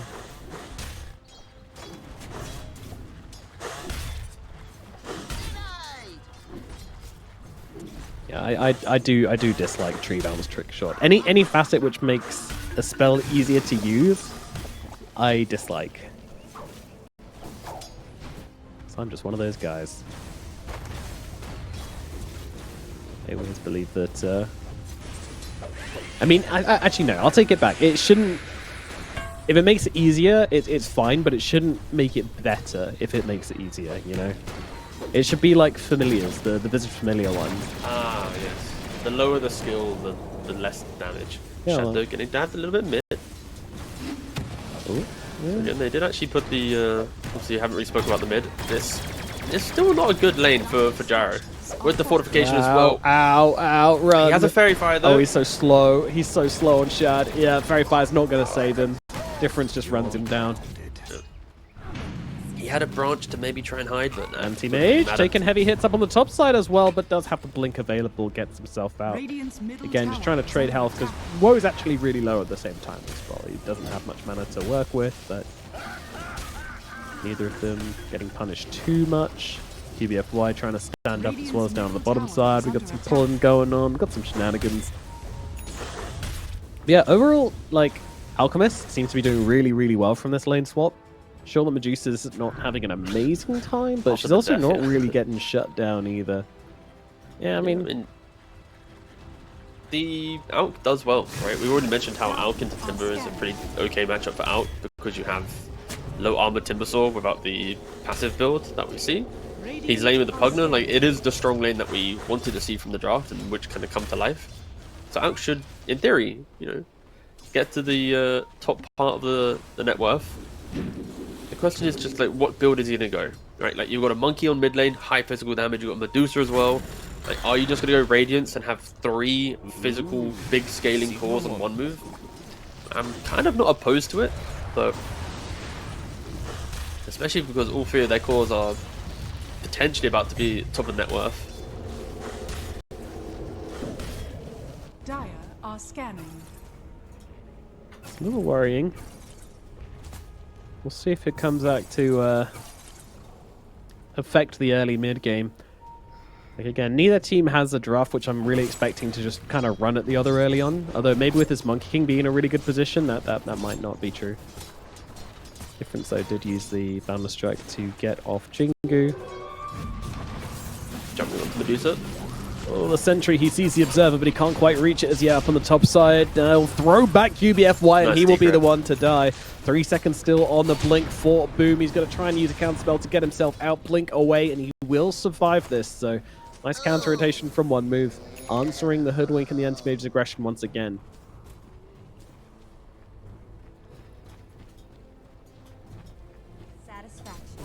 Rain doing a lot here. It's different. Also looking at moving in on this. I'm kind of surprised that they want to try and force this. Like, what are they looking for here? What, on the side of one move? Kaori didn't really respond to a tree running at him. He was just like, oh, a tree's running at. Okay, yeah, that's normal. Normal things, but he's going to be fine for the time being. A nice bushwhack available here, but not going to use it as now the Wukong's comes down. Cooldown's there from Shad as well, but he doesn't really have much to add to this. QBFY has to stay out of this Wukong's command, and with the Wukong's command, with the Nether Ward as well, it's just so much area denial, which PuckChamp can't really fight into. They are just losing a fight under their tier 2 tower pretty much. QBFY trying to get away, will survive narrowly. There's so much pressure coming out from one move here. This is ridiculous. 4 of them just collapsing onto the top lane. Right, they need to... Oh, hold on. No, they just keep fighting. Yeah. And dying. Alright, Sanctuary coming in, looking Timber's for a here, bit of though. a cleanup, but once again, the Decrepifier's there. Whirling Death with a Twisted Chakram kills him, but he trades his life for it. Is that worth it, team? I don't think so. No, not at all. You know how we said that one move just heavily outscales PuckChamp, so PuckChamp need to play like quite aggressive and use some creativity. Yeah, they're already 3,000 gold down behind against Medusa Alchemist. Radiant's bottom tower is Uh-oh. under attack. Not sure what's going And on a here. They're monkey going to look popping onto... up, Okay, but this okay, alright. should be the kill, especially with the haste room grab from Big the kill. gyro. Yeah, huge kill. Massive kill. Ginormous kill. Humongous kill. Now looking for more. Not Me is going to be the next one with that haste. Going to be able to jump on top. And the right clicks there from Shad. He's going to get in the last hits. He's a carry player. We'll be able to finish that one as well. So a glimmer of hope here for the side of PuckChamp. As he even moves in for more. Look at Woe as well. My god. Shad just moving around the map right now. And Boom's going to come in and join him. They're going to just try and throw everything onto Woe. As we have another disconnect. We almost Another made 10 it through the minutes. laning phase without a pause. But yeah. Ooh, He's got a Dota QBFY. crush. Who is it? Okay. Still. I mean, we're also thinking about, you know, sitting in a tree. That's the Monkey King. We found it. Yeah, he loves it. Anyway, that's a very English reference. I have no idea actually how global that. Oh, yeah, no, that was a deep cut. That was, you That guys was struggled on very. that one. Yeah, we'll leave that one there. So two Thanks, people in mate. chat who get it. But yeah, does this There we Medusa go. die? Ladies and gentlemen, press 1 on your keyboard if you think this Medusa's going to die. Press 2 if you think she's going to survive.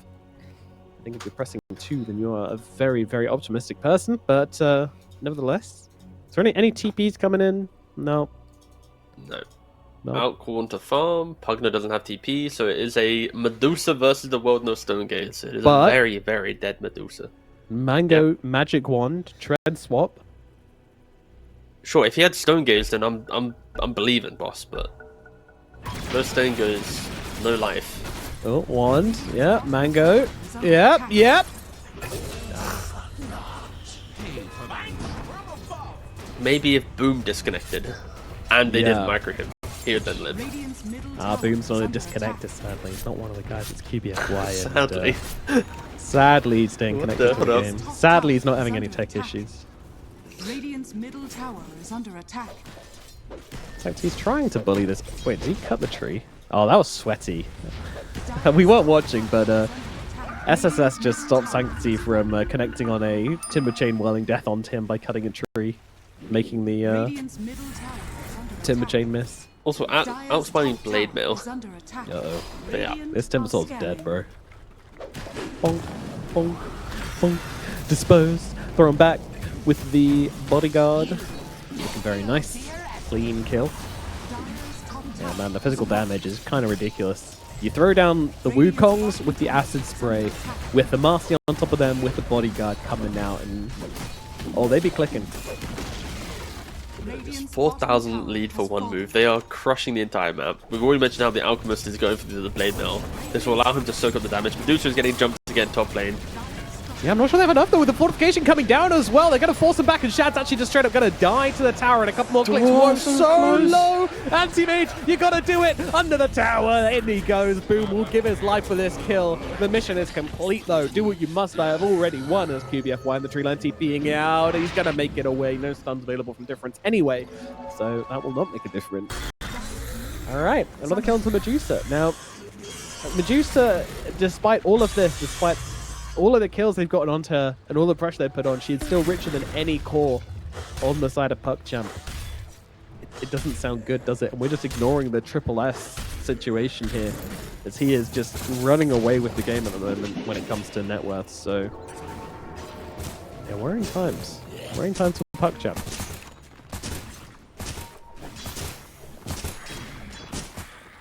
I guess the only silver lining is you could argue that Aoki's going for a unconventional build where if he had 7,000 net worth in this game and a Radiance, then it's like, oh damn, they really are truly scaling.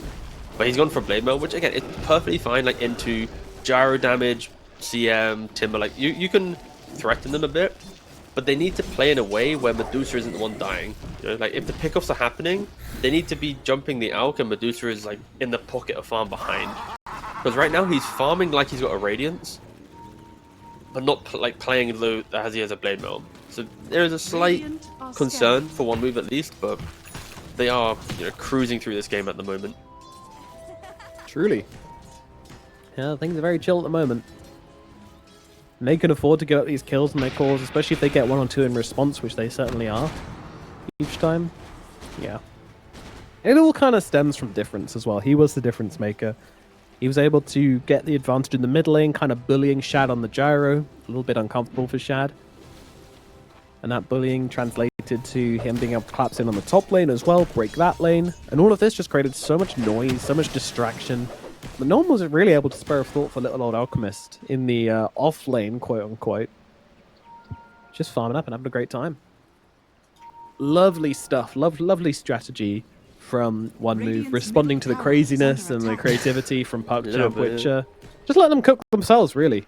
Oh my god, have you seen the Alk's second item? Oh. My That guy's is- going Blade Mail Shivas on Alchemist. She was increases, This is kinda increases spell damage, right? Not just magic damage. What, Shivas? Yeah. It is spells, yeah. Spells, not just magic. Oh yeah, okay. Alright, my But guy wants to concoct. It's less about that, but it's more like reducing Timber's tankiness. I think early Shivas just really threatens because you reduce attack speed. So then also like Anti-Mage can't hit Medusa as much, so it'll complicate that side of things. It contains the fight for Wukongs. Like Shivas brings a lot of value for sure. Less the spell amp, but You're saying it's I didn't. all Like, about the if you spell asked me, amp. yes, exactly. Okay. If you asked me at the start of this game, like, okay, what's Alk's build? I don't think a single person in the world would have gone, he's gonna go Blade Mail Shivas. But here it is. It's very Chadley. I'm a big fan. See how it works out for him. And again, he doesn't have to be the carry because he has, 2 of them already. Technically, another half with the Marcy. She can carry when she gets the BKB. Ooh, And nice. looking at the damage, Acorn shot, it's all physical, baby. Mana break, all physical. Gyrocopter, mostly physical, a bit of magic. Timbersaur is pure, so who cares anyway? No one cares about Timbersaur. Oh wow! That was Okay, beautiful. why is Difference dead? I wasn't watching. Give me the audio replay. Alright, so Sanctity, where you see him on screen now, he timber changed directly onto like the tree basically, and just perfectly pinpointed the tree. Obviously throughout a chakra as well. Wait, he got it with the timber chain, not with the Yeah, Welling Death. he timber chained in and chakra. Either way, like he basically got a timber timber chained directly on top of it. It was beautiful. Yep. Read like a book, as we do have a kerfuffle taking place now. Guys, I don't think you're interrupting this. I think Woe just gets to farm this, and you guys need to accept it. And yeah, they have done as well. The first stage is acceptance. PuckChamp will accept and just go back to their side of the map. Allow Woe to farm. Jumping Woe with such careless abandon has not worked out for them. That said, they've overtaken their first core. The pack, the group, the posse of the PuckChamp cores grab their first victim as Difference gets pushed down to be the poorest core in the game. Not a title I thought he'd have, but maybe I should have expected it considering his teammates are Alchemist and Medusa.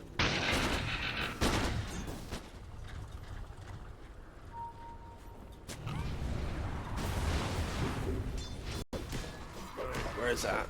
Okay, we got the... I feel like if you get Shivas, surely you don't keep farming. Surely you want to go showcase your Shivas. It's a Not great to the farming jungle. item. To be fair though, every time we spoke about the next item on Alchemist, he's pressed it in the jungle. He bought Blade Mail, he was Blade Mailing the jungle. He bought Shivas, he's pressing it in the jungle, like... Yo, okay. He's going to give out some ags. His spell amp is going to be off the charts. I'm telling you, this is all about the spell amp. Axe is nice though for Medusa against Anti-Mage. When Anti-Mage jumps in, you put the snake. It bounces around. If it hits the Anti-Mage, then obviously prevents him from right-clicking, turns him to stone. Like, it's pretty cool for protecting Medusa, but again, I feel like a Blink Dagger with Blade Mail Shivas sounds pretty hype to open up the game. Radiant's top Jump tower in. is under attack. Enable a good Wukong's behind you. Either way, the One Move are cooking. They are cooking something up, that's for sure. As we now hit a back hard into a game. little bit of a farm state. Yeah, I mean, it's a bit of a farm state at the moment. Out, throwing Concoction onto top. Shiva's on cooldown. Oh, Shiva's on Blaze. cooldown. He'd have been dead to that concoction if he'd have dropped the Shivas, but it's a little late. Yeah, someone's gonna believe you, no man. Think you're just stupid. Someone's not gonna hear the I'm willing to sarcasm. Radiant's I'm top fine with tower that. has been Oh, is Okay, that fair attacked. enough.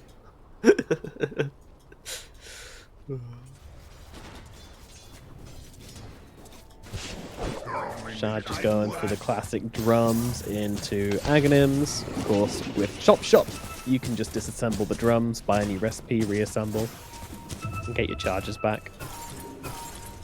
Boom. Radiant are scanning. See right here, he's going to go and farm this wave and might suffer for it. In they jump, but the response is here. They're just going to try and take him down immediately, and the damage is going to be good.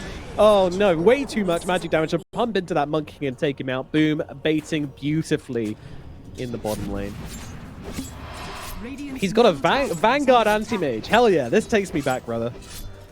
No, yeah, it's your flame build. You want to go for Vanguard, get Diffusal, and then you're super tanky. You allow yourself to get in and out of fights and lock onto a hero. Obviously, you don't go farming items. And yeah, I don't want to sound like I'm just repeating myself, but Alk bought the most fight-heavy items to punish the early game, but has continued farming. Like, I feel like if you buy these items, you want to get some heroes behind you to... It doesn't even matter if you kill Radiant, you just want to overlap the farm, right? Like, force the Timber and Gyro to be in the same area, then you can utilize your tankiness with, you know, Chemical Rage to maybe disengage. Keep doing it, keep forcing the map, but the fact that they've had a 7k lead at, like, what, 14 minutes, 13 minutes, and now it's still the same at 18 minutes, I'd argue PuckChamp should be very, very happy Dire's with how this game's getting structures played are out. fortified. Dire's middle tower is under attack. I certainly agree. So far, so good. They didn't really kind of let back into it. Just some like really underwhelming moves. This Monkey King's trying to play the game with just like one support most of the time. Radiant's not really top what we've been tower is under expecting. attack. He is missing a core.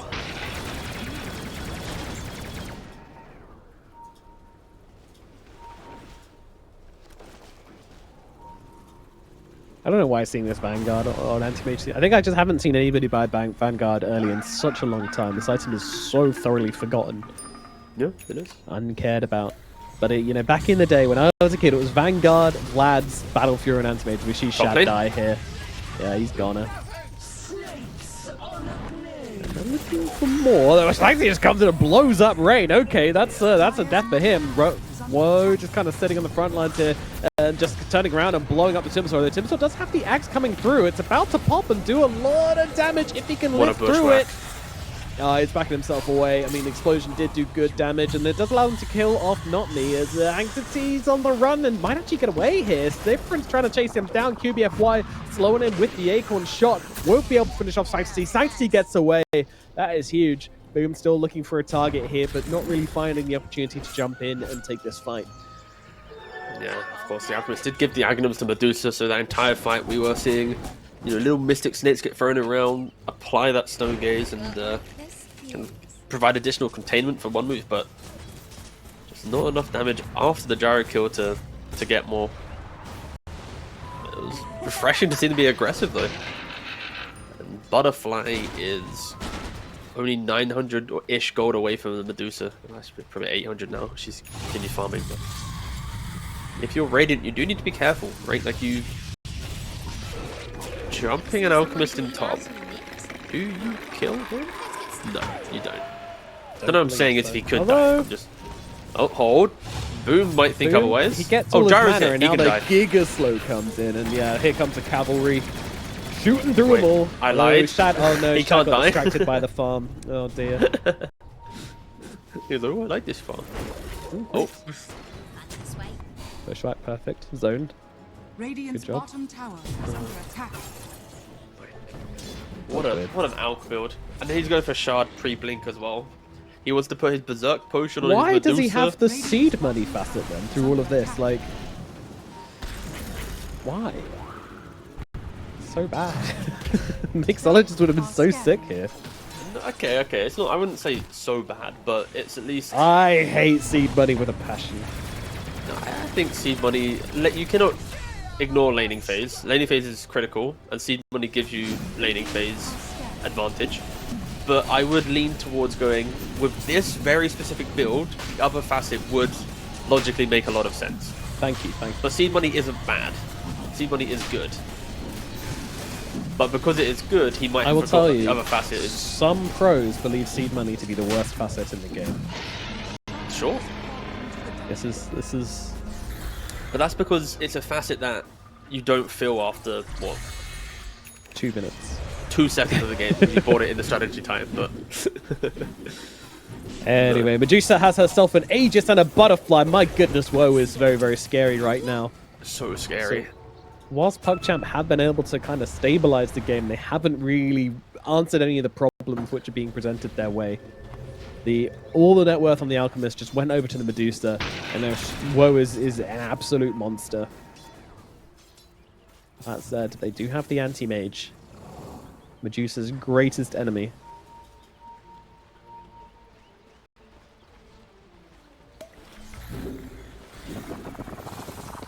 Stun being charged up here by Triple S as they move on to QBSY. The bait on bait. They knew that they were going to think about the Medusa, so they just preemptively answer it and catch him in the trees.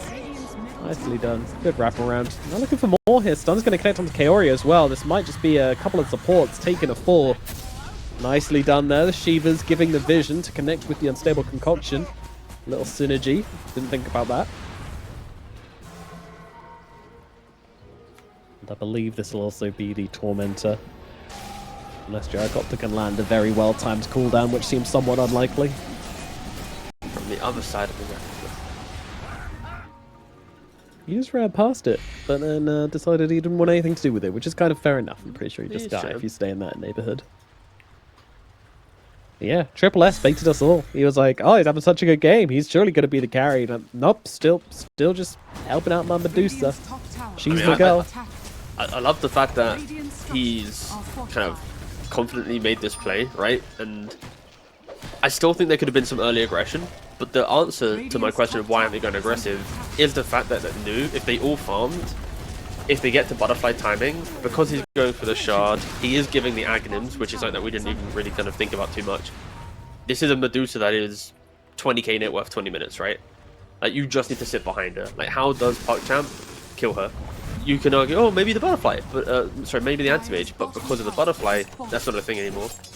So yeah, one move, they didn't see the pressure, they knew the inevitable timing was going to hit at 20, so rather than potentially feeding away some bad deaths, they just farmed to make sure they broke them. You see Rain just keeping the range creep alive with life drain through Sanctity's chakrams. It's really funny. And now they need to go back out on map, deal with mid and bot. Once again, PuckChamp. They want to try and skip waves again to keep the game alive, but their heroes just aren't as good as the previous game to be able to do it. And TP's out. Yeah. Nice safe disengage from one move, not allowing any random middle pickoff. Very disciplined. Contrary to last game, does seem like their high ground issues are on the mend. Of course, much easier to do this time around. This Medusa is way stronger than the Gyrocopter was last game.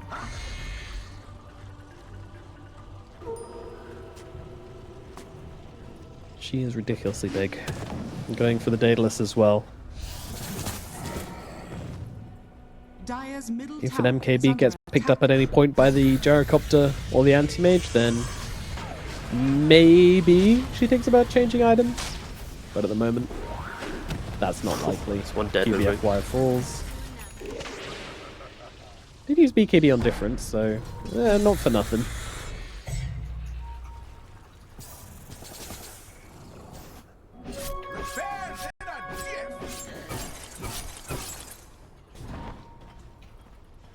Boom just looks sad at the moment.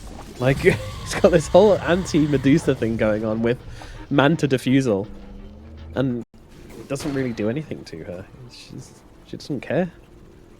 And now what do? You're just a dude with a bunch of silly items. You can't really answer anyone. I guess you blow up supports, but that's not ideal. Sanctity is just going to cut difference off the tree. Oh, Chakramachi misses a little bit there, which is unfortunate. And beautiful dispose to break the timber chain. Yeah, he's got the axe coming out, but is it going to be enough to keep him alive? I don't think so. See you later, buddy. Sanctity falls. Radiant's middle tower has fallen.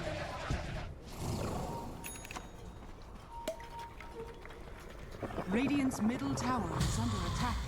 Kaori just trying to shove side lanes here. That's about all he can do.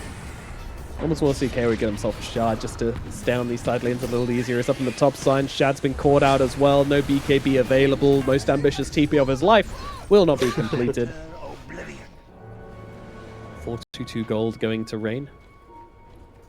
Pretty nice for him. Is that his Solar Crest finished up? Yep. Coming out in the career now.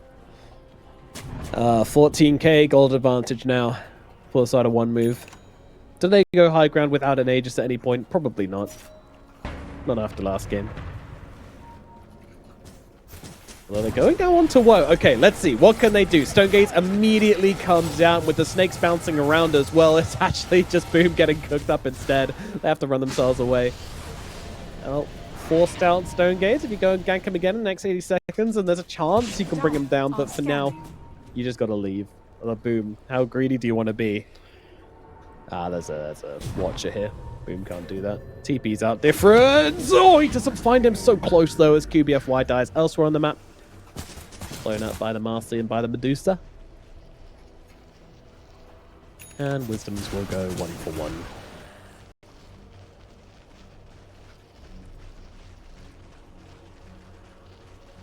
Very quiet series from Kaori, who's usually quite a loud support player in terms of impact. Radiant's bottom tower is under attack. Yeah, I mean, I feel like the draft's not allowed them to really shine in that sense, right? Bottom Like, tower has they did some lane shenanigans. Timber has had a very quiet game, and because Timber didn't have a game, CM hasn't been able to play behind the Timber. They've got an anti-mage who was wanting to counter Medusa, but after 2 or 3 kills didn't really do much after. And I just don't think PuckChamp respected what one move was going to do, right? I don't think many people like thought about the idea of double armor buff up out into Ags plus Shard on Medusa, you know, this type of all in on the Medusa. To be fair, it's kind of cool because it used to be an OG playstyle a couple years back, but no one's really done it in recent time, at least to this degree. Normally it's still like my Alka goes Radiance, etc. That like we were entertaining. Yeah. I think PuckChamp have just been taken back by the strategy, and this is a strategy where one move is like you practice it in a scrim one time, it's in your playbook, you like the fact that 20 minutes this Medusa is OP, you hold it, you know, and this is the time. You show your strat. Now other teams will think about, wait a second, we could do Alchemist who buys items that aren't just core if we have a Medusa style carry that will happily receive all the buff ups. And there's obviously like a Solar Crest, etc. So yeah, I think PuckChamp have just been strategically outplayed in this game, in draft and play, but it is just such a cool strategy. Now like you see it kind of unfolding minute by minute. Sanctity's just gone, just like that. Daring to try and push out that middle wave. Whoa, once again, you know, this does feel like a bit of rattling from last game. Not willing to go to the high ground even with the Timber Sword dead. He's just like, no, I'll run back, I'll farm the Ancients. You know, we got Roshan respawning soon. We don't want to go throw a high ground, then lose a Rosh, then all of a sudden the game's completely out of hand, so... I respect it, actually. It's slow, it's cautious, but it's the right play. And it allows the Alchemist to finish off his BKB before the high ground. Oh, Medusa as well also has a BKB coming out. Alright, we're looking at a double BKB timing. Monkey, you want to make it a triple? Ah, he's already got his, so no.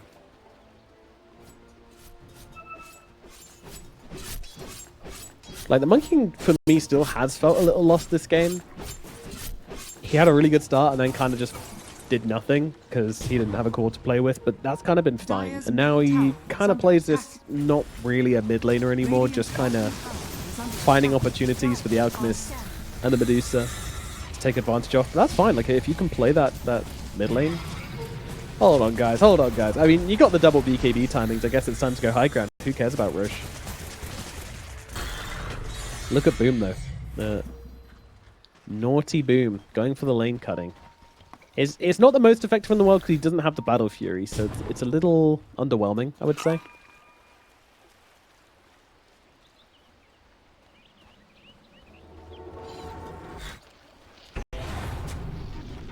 And one move, we'll have to wait the 1 minute for the Roshan to respawn, but once they have the Sages, it does feel like things are probably just going to be over. Don't know. Maybe it's not as easy to go high ground as that. We'll see. I love this late game Nullifier from, sorry, Null Talisman from WoW as well. At 3% max mana bonus. Yeah, but imagine if it was old patch where it doubled up the value. Well, that would Even be cooler. crazy. Maybe they should add that to the game. No. Illusion. And now they... Oh, I missed that. It means that my Omni Knight build is dead, where I used to go 5 braces into Overwhelming Blink, and then the moment you hit 25 minutes, oh yes. you repel yourself and blink in and do like 500 damage to everybody. Sounds funny. Underwhelming amount of damage actually after all that. Yeah, underwhelming damage on the Overwhelming Blinkers. Not me, just jumps in. Oh my god, Sanctity just gets punched in the face. Shad has to run away as well. Oh my god, what a decisive fight coming out from one move here. Although, Boom sees the opportunity. I mean, there's no Stone Gaze, but does that mean you can get the kill? I don't think so. Oh, what a timing on the bash as well. Boom, he's gone. Yeah. It's just an absolute disaster coming out for inside of PuckChamp. They thought they found an opportunity. They hadn't. I mean, how ambitious was that, going for the Medusa, surrounded by 4 of her teammates with the butterfly still up. AM going for it all. He did just complete the Aghanims, right? So in his mind, it's like, if I get that one right click with the 20% burn, Medusa will be at, you know, half mana because she already had lost some mana prior. And it's like, hey, in theory, it could have been cool, but yes, he blinks in, still gets hit by Stone Gaze. He drops 24,000 lead. Again, I'm sitting back just happy. I feel like there's not many times where you see like drafts and like play where it's like, this is like a thing that's been concocted in the playbook, right, before you get into the game. Like, we want this timing, this move, and win the game. Dota is a little bit more like dynamic nowadays, where there's always like ups and downs, comebacks. There's things where like your draft can't just win the game from the start to finish, right? So that's why I'm looking at this game like this strategically. Is just like a perfectly executed concept that one move had prepared for some point in the qualifier. The question you want to ask yourself is, did one move really want to use it against PuckChamp? Maybe this would have been a good, you know, strat to maybe showcase later on in the tournament, but again, they were 1 game down. Boom and Kaori going for the backstab. Sanctity's here as well, but the Nullifier is out onto him. His Axe is completely destroyed because of that, as they will jump back in and try to fight this QBFY, running away with the Bushwhack, but difference is going to find him. Sanctity just trying to block, not me. We'll be able to get at least that kill. A buyback coming out from QBFY as well as Boom gets brought down by Woe. Still full health, full mana, able to fight here. Shad, he just needs to leave. Under the cover of the BKB will get away, but Sanctity will not be so lucky as Woe's able to peck him down. Difference gets a kill again. QBFY comes back in and might just drop straight away again. SSS on top of him, the right click's coming in, the snake finds him, and it's another death. 31k gold advantage for the side of one move. Wowee. Radiant's bottom barracks are under attack. This one's a little done, my friends. A little. To a game 3. A lot done. A lot done, many done. Game 3. But it is a fixed schedule, so it's okay, because otherwise we'd have to wait like an hour break for the next game. Now we get to just watch more Dota. Yeah, 3's on 3. Radiant's middle tower has fallen. Black Cannon ain't gonna do a whole lot. I mean, it's gonna get a creep wave at least, but there's still 2 catapults behind them, enabling this push, stopping the back door from coming through.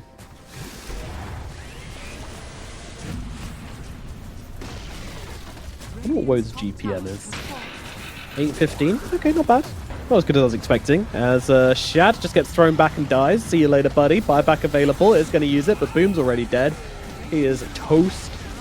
no BKB on the anti-mage means he is just straight up dead. They're trying to put something together here, but there's really nothing to be done. Sanctify again, once again, just getting that Aghanim's of his completely destroyed by the Nullifier, and GG is called. We will be going to a game 3, unsurprisingly, as QBFY will lose his life in one final move. 43k, over 1k gold per minute is the advantage to the end of the game on. Yeah, it was strategically a beautiful game from one move, and we never really got to see anything, right, from PuckChamp. We had some moments of anti-mage getting like early kills on Medusa. Absolutely. Let's see how it goes. We jump into game number 3 here in the ESL One Bangkok qualifiers for the Eastern European region. Only one slot available, so if you want to make it, you have got to be strong in the early points of these qualifiers. Rip your way through the upper bracket is the ideal scenario, and just not give any other teams a chance. It's all that is needed. So, offlane Terrorblade. We've had an offlane Alchemist and an offlane Anti-Mage this series, and now we have ourselves an offlane Terrorblade as well. So these two teams really going at it with the creativity aspect. That said, PuckChamp, this time around they have a relatively normal draft. Sure, we don't see a ton of Magnus coming out. It will be the mid laner, but either way, it's pretty normal, all things considered. We'll see if it works out for them. That's what we wanted. We did want them to kind of rein in a little bit after last game. 30 seconds to battle. Hey!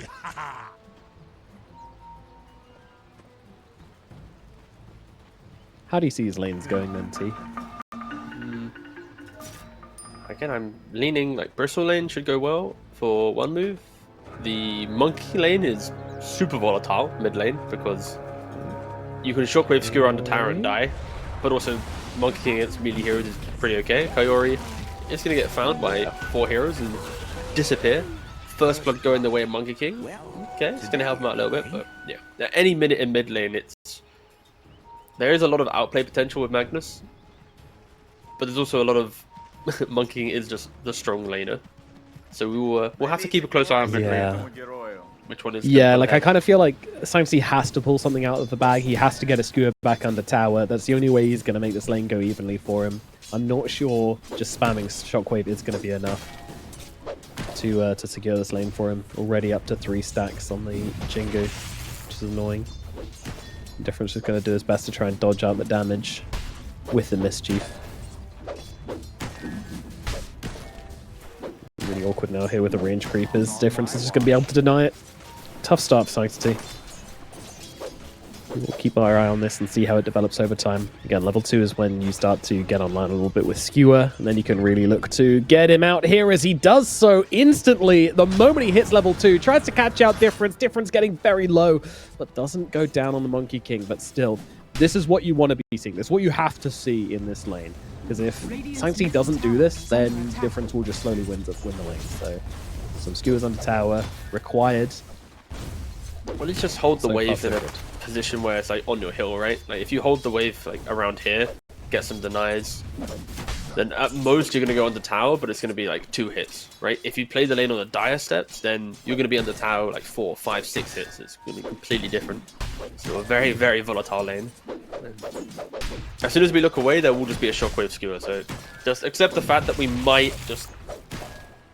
If Monkey King dies, you know exactly how he dies, right? We don't need to see it. But if Mag dies, whew. Well, that one should be cool, because that will take some time. Yeah. So I'll keep an eye on the other lanes, and I'll scream if I see anything. Yeah, we'll just look at our dots, see if any of them go charging into it, one tower or the other. Bottom lane boom getting pretty low to Woe and Rain. Woe and Rain definitely sounds like the title of an emo album. How many sales do you think this album made? Oh, many. If it was released in my teenage years, many. It had a new wave this year due to TikTok. Yeah, probably not. I think emo might be a dying breed.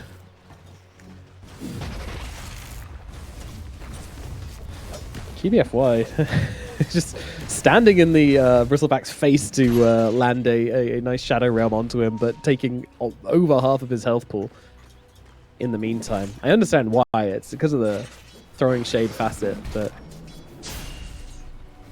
not sure he kind of came out better from that. Who's gonna get We're the gonna have a bit Lotus? of fight. Jesus, this is a tense fight for the Lotus, and it is gonna go the way of the Pangolier. Boom with the quick fingers.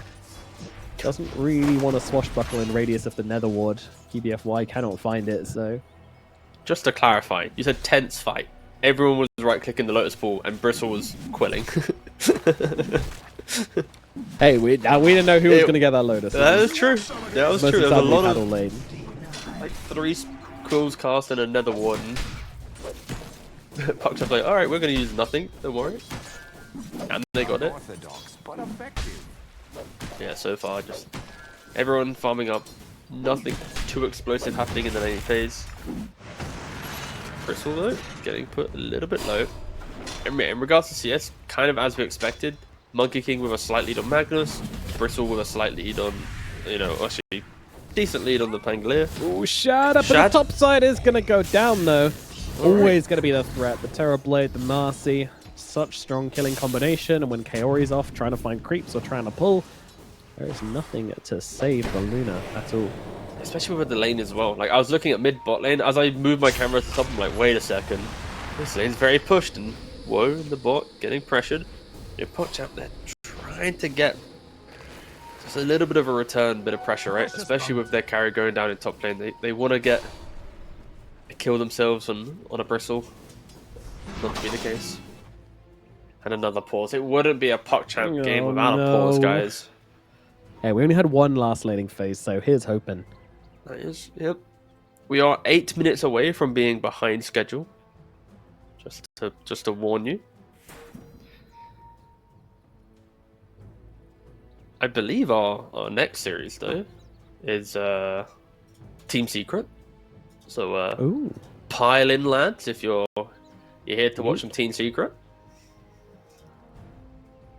Oh wait, no, sorry, it starts at 2, so we're not behind schedule. Oh yeah, they Yeah, we give got the 4 4-hour hours for breaks best again. of 3, don't they?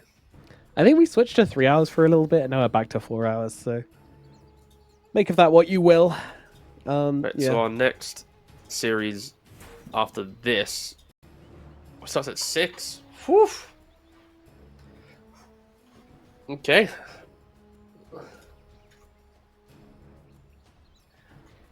Long day, Dota boys.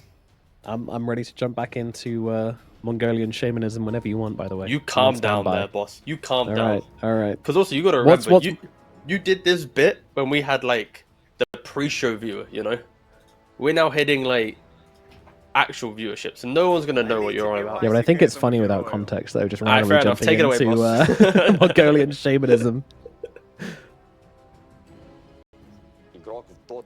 Oh god. And they have a god in Mongolian shamanism, but it's not a god in the traditional sense. It's just kind of like a force of the universe that they give a name to. Isn't that cool? That's pretty cool. Yeah. So who is Mongolian in this game then, Nomad? Just Sanctity. Okay, good. Phew. Just testing you. I got it. I do have the link back to Dota ready and primed. Waiting. That's all I needed to check. The question is, how deep can we go? If every pause we try to take another jump in a random direction, but like all relating back to Sanctity, how far can we get to the point where we're like talking about some like fruit which grows in South America? And it's like, well, actually, this tangentially links back to Sanctity.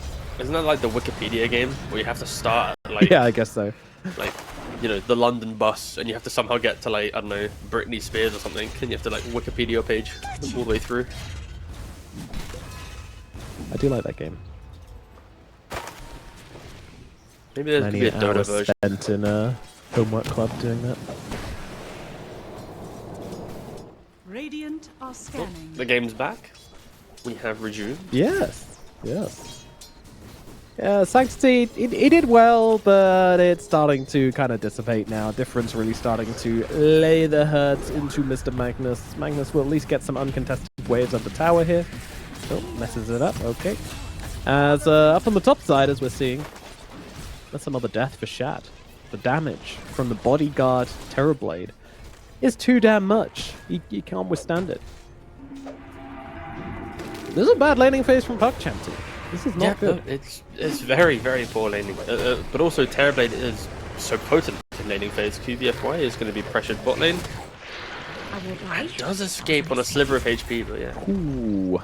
Well, this is why Terrorblade's so potent in the pro level pub scene, right? It's just you get 3-1-1 build, you have reflection, you spam it on your enemy.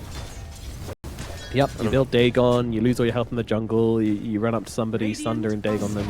Yeah. Yep, in Nomad's bracket, correct. Oh, he actually did go for the condemned facet. Uh-oh. That's why I'm saying it. Oh, no.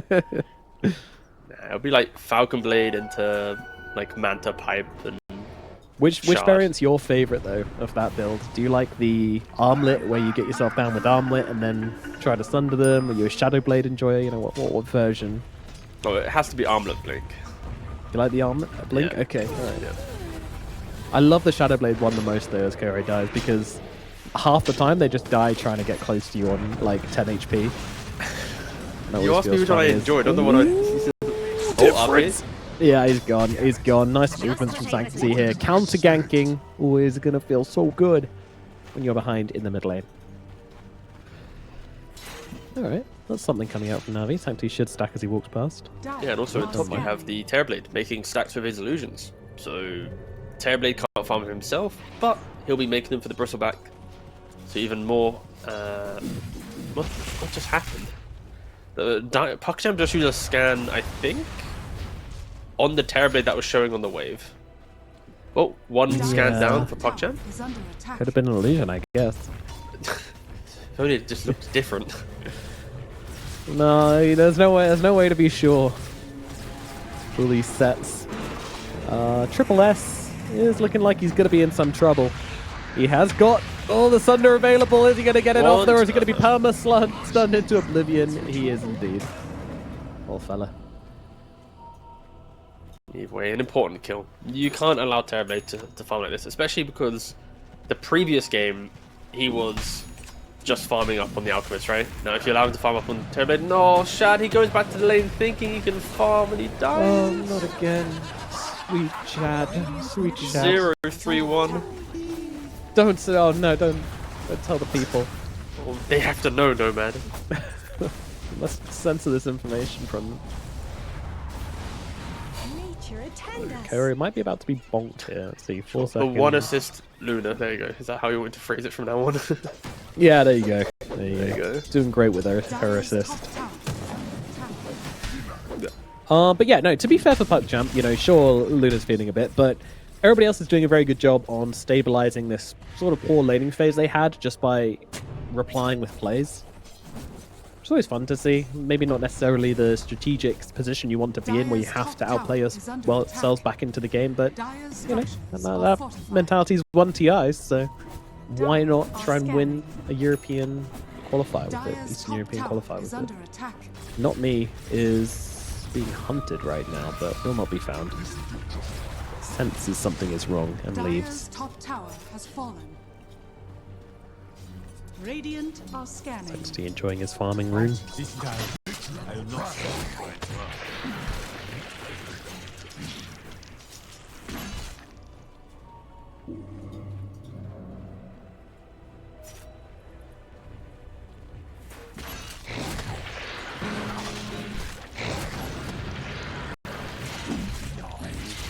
Let's see when like the next window of play will really occur. Because one move, like they won the lanes, they broke the lanes, but the kind of position here is then just farm, which is not a problem, right? Like your Bristle needs an Axe, your Terrorblade needs to farm like a Manta, your like everyone needs to buy a big item. Right? I could list them all, and that's where it's gonna give PuckChamp a bit of breathing room. Where it's like, okay, finally they took our towers, but now they still need to hit the jungle. I'd like to see PuckChamp maybe put the Mag and the Pango in the same lane, try and actually poke and get a kill. The issue with Sanctity isn't really close to the Blink Dagger. He's still another, what, 600 gold away. Yeah. They are going to have to try and start using some smokes on PuckChamp to break that, you know, rhythm of farm. Otherwise, we might just see a repeat of the previous game where, you know, 20 minutes in, one move, all their cores are, you know, willing to take a fight. It's just a little difficult. I mean, Sanctity, he can't really take stacks, particularly like ancient stacks or anything, because he doesn't really have the points in his power. So he's just trying to be really efficient with his shockwave usages, farm around the jungle, try and get this Blink Dagger up as quickly as possible. But yeah, they are stalling at the moment on the side of PuckChamp, I feel. Each minute is really going to hurt them in the long run, but you have to wait for this Blink Dagger, so... Boom has not had a good enough game to be the difference maker, or the kind of tempo setter for this early mid. It is all around Sanctity. All on you, buddy. Can you deliver? We'll find out. Uh-oh. He's here. The pressure's got to him. He's gone. At this point, I feel like PuckChamp need a like a series pause time, so that once we enter game 3, we're not replenished to a new 10 minutes. Because we're going to have used half an hour of pause for this entire series. We've played an entire game just in pause.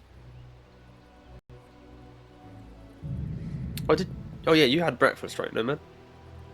I had a really small bowl of cereal because I was kind of just tiding myself over until I can make something proper.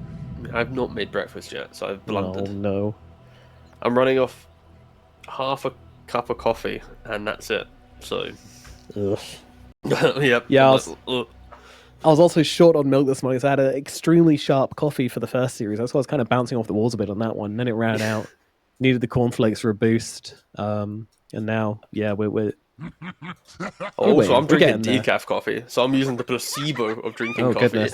So I'm really running on my own vibe. Proud of you. Like, why are you doing decaf? What's your issues with caffeine? I just feel like you know, caffeinated coffee does things to you, and you know, doing it daily is kind of a bit annoying. So decaf kind of fixes the problem. Yeah, no, that checks out.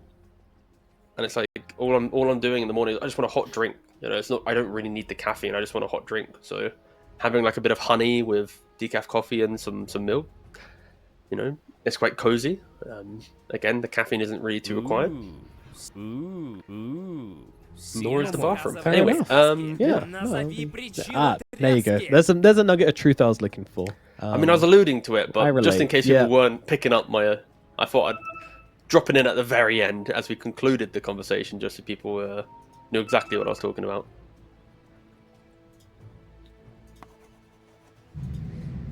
Well, 300 ping reportedly for the Magnus, which isn't ideal when you're kind of relying on him to hit this Blink Dagger, hit some big game-changing reverse polarities. It's tough. If they're affected by ping on Magnus this game, then it's going to be really difficult for them to play. Need to pray to Tengri to sort out the internet. Hopefully he answers. They answer. G's been called though. Hooray! Yeah, that's quite the set, isn't it? Yeah. Quite nice. Like the mount. Like a wolf. That is Pretty very cool. No Crimson Moonglade though, which is always disappointing. Oh, so not me wants to beat up Kaori. Kaori will not be able to survive. Pretty close. OBFY tries to come in and help out with that one, but they at least have the stomp from the Centaur Conqueror, so from beyond the grave, Kaori will be able to help out with this kill. And it's going to be 3 times kill streak going to QBFY as well. Sets him closer to that Blink Dagger. As Sanctity so close now to that Blink. Just one more creep will do the job. Get it! Kill that range creep! Kill that range creep! Yeah, there you go. Get that courier out. There you go, big boy. Alright, let's see a smoke up. I mean, it's going to be painfully obvious now for the side of PuckChamp, but nevertheless, they need to force it. Radiant's middle tower is under I attack. think it's doesn't matter if it's obvious if it's going to connect, right? Like, as long as they get any core, they're pretty happy. But they're going to farm up stats as 2, but with all 5 in the area. Then they smoke up as 2. Quite a lot of action happening in the triangle. And Sanctity looks like he's just going to. Oh, okay. He's just going to grab Get a this free freebie. Marcy, Yeah, it's too tempting just to take that one without having to use RP. No. Yeah. These supports, man. I mean, the top kill, I wanted to say something about leaving it for the Luna, but I held my tongue, lest it be cut off. And now in the mid lane as well, Also a little, you know, guys, you gotta leave these freebies. Radiant I like the So fact they are two supports which do pretty well with a bit of extra gold, so... getting a drum early on is going to be relatively helpful to pump out a little bit more damage. The old pessimistic observer ward. Oh, look at stacks top. Oh, okay, we can really look at the stacks top on Sigma Bristle. moment. Of course, we mentioned earlier Terrorblade was making stacks. Now Bristle will be farming them. And on top of that, Terrorblade is going for Shard. So as soon as it hits 15 minutes, he isn't going to go for the Manta. He's just going straight Shard. Which Interesting. Why? could, well, the Shard, of course, buffs up Reflection and does, you know, an extra 50% attack speed and regen. So it's very powerful. Yeah, Okay, really extra- good with against Luna, Yeah. I guess. Yep. Well, this will work. I mean, it doesn't mean. Sorry, obviously they don't get the regen, but you know, the attack speed is pretty important. Yeah. So is that Either just way. always No, it's on the Reflection active, yeah. Illusions gain 50%, or do you have to be in Demon Zeal when you use it? I would that assume bonus take it's place? during Demon Zeal. Sounds like it, but yeah, a bit ambiguous. Yeah. Again, I haven't played Terrorblade or checked this very simple thing, but either way, someone in chat will probably tell us. But also, I should probably know this, but it's okay. We don't know everything. Either way, don't know. Reflection is I buffed don't by know the about Shard, that. so it's super strong. You know, I can just disconnect and check now. There you go. True. Oh no, my coordinate's down. I am not doing that. Oh god. Okay. Oh no. It's gonna be a long pause, everybody.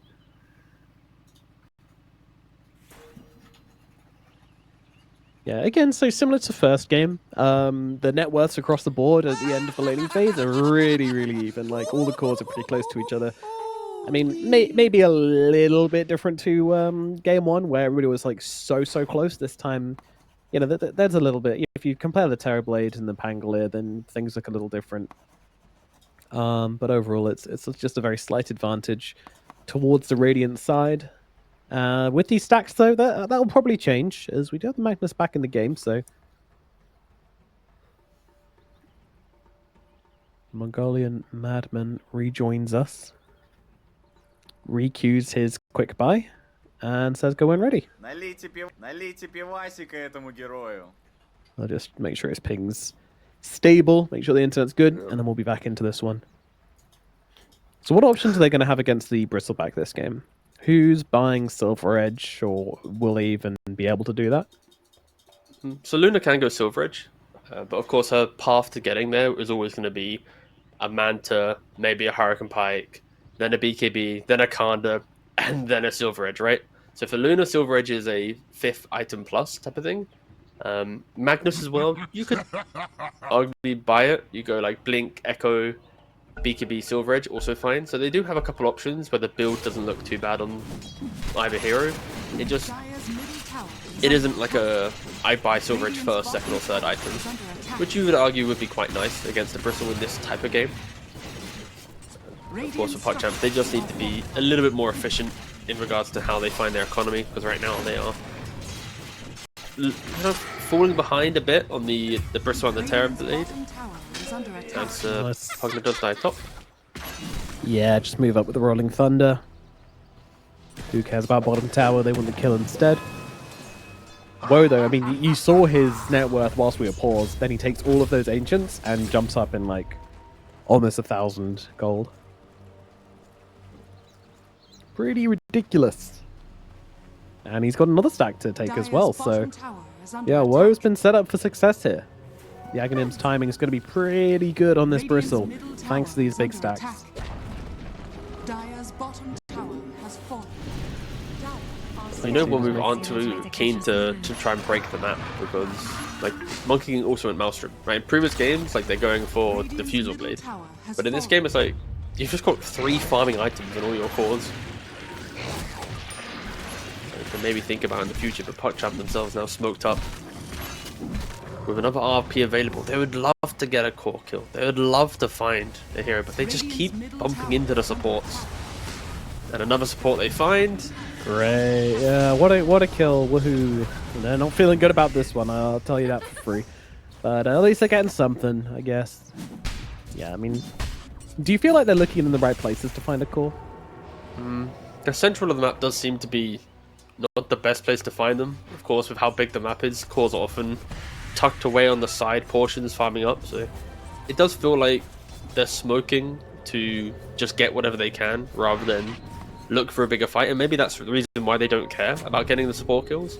Like, if you go to near it, like tier 1 towers are still alive. That's maybe something we can't forget. Tier 1 top, tier 1 bottom. So ganking a Terrorblade or a Bristle, you're going to bump into a tower with TPs available and probably die. So maybe playing mid lane is only a result of that's the only tower they've taken, so just get what you can. It's probably a deeper meaning than just need core kill. They're thinking more of like the map play and the repercussions of the kills that they get. And it was very interesting as they were setting up at bottom side onto Shad. They wanted to see if they could kind of use this Demon Zeal with the Marcy jumping in and then like bodyguard and everything. Maybe there was a world in which they can just blow up Shad. Of course, always going to be risky. You needed the right engagement where Shad's just not going to be able to pop Eclipse and turn it around. All is well. That's middle tower will drop. One move starting to make their presence heard on the map. Bristle TPing into the Ooh. Myanmar tower. Yeah, he wants to keep the tier 1 alive, or at the very least deny it, but won't be able to do so. As top lane, yeah, the fighting does start here. They've managed to find the Monkey King, and I believe Difference will be going down, although nice little jukes. Is it going to be enough? Not me trying to turn around with the Unleash, but is just going to throw his life away for his Monkey King. That's just 3 kills straight off the bat. 1, 2, 3, all popped. Shad managed to find one on the side as well. They actually jumped him here, but Sanctity comes in with the RP to save his life. So they almost got the kill onto Shad, but it wasn't enough. This was what we're expecting as well from the Terrorblade and the Marcy combo. They're kind of fixing the game state quite nicely from PuckChamp. Key kills, getting the pickoffs. You could argue one move, when you're this happy to farm, there are going to be windows where you kind of put yourself in a weird position, and now Boom's getting Actually, think, a bit poked yeah, top, we'll just... Oh, that's a very short swash. Yeah. That was okay. Sometimes it's not all about the length, but length certainly would have helped I there. mean, the size matters for that one for sure. 100%. Yeah, it was needed. But yeah, I think there was a little bit more to break down across the map for that last kind of series of plays before that, because what's interesting that Sanctity didn't come, as I get into Roach, Sanctity didn't come to that top engagement, which is where most of the action was taking place, but he realized that they are probably going to be trying to kill his Luna. So he stuck around the middle lane, absolutely the right call, as he was able to jump in, get the RP, save Shad's life, get the turnaround kill, and yeah, basically stop that play from happening. But with the power of their Bristleback, with the Aghanim Scepter, they're able to get themselves this Roshan. Aegis now on Woe. That is an issue.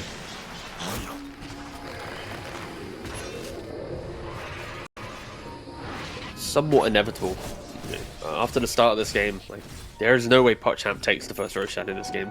You could argue maybe they tried to contest in a one scenario, but Yeah, with RP perhaps, but it was cooldown, so... But also, yeah, it's like, I don't even think, even if they had RP, And they would probably go there, especially with, like, Vanguard, Axe, Bristle, the Sunder on Terrorblade. There's a lot of tools to get through. So first Aegis is, like, a free pass for one move. With the Terrorblade with the Pugnum, there's plenty of sieging tools. And the first Aegis was the problem in game 1 for one move, so we'll see if they've kind of stepped up their map play to be able to utilize it a little bit better.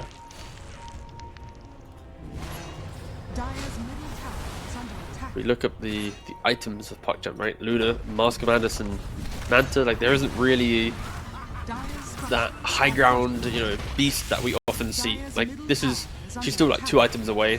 Mag with the Blink and the Echo Saber. I think it really is going to be QBFY and Boom.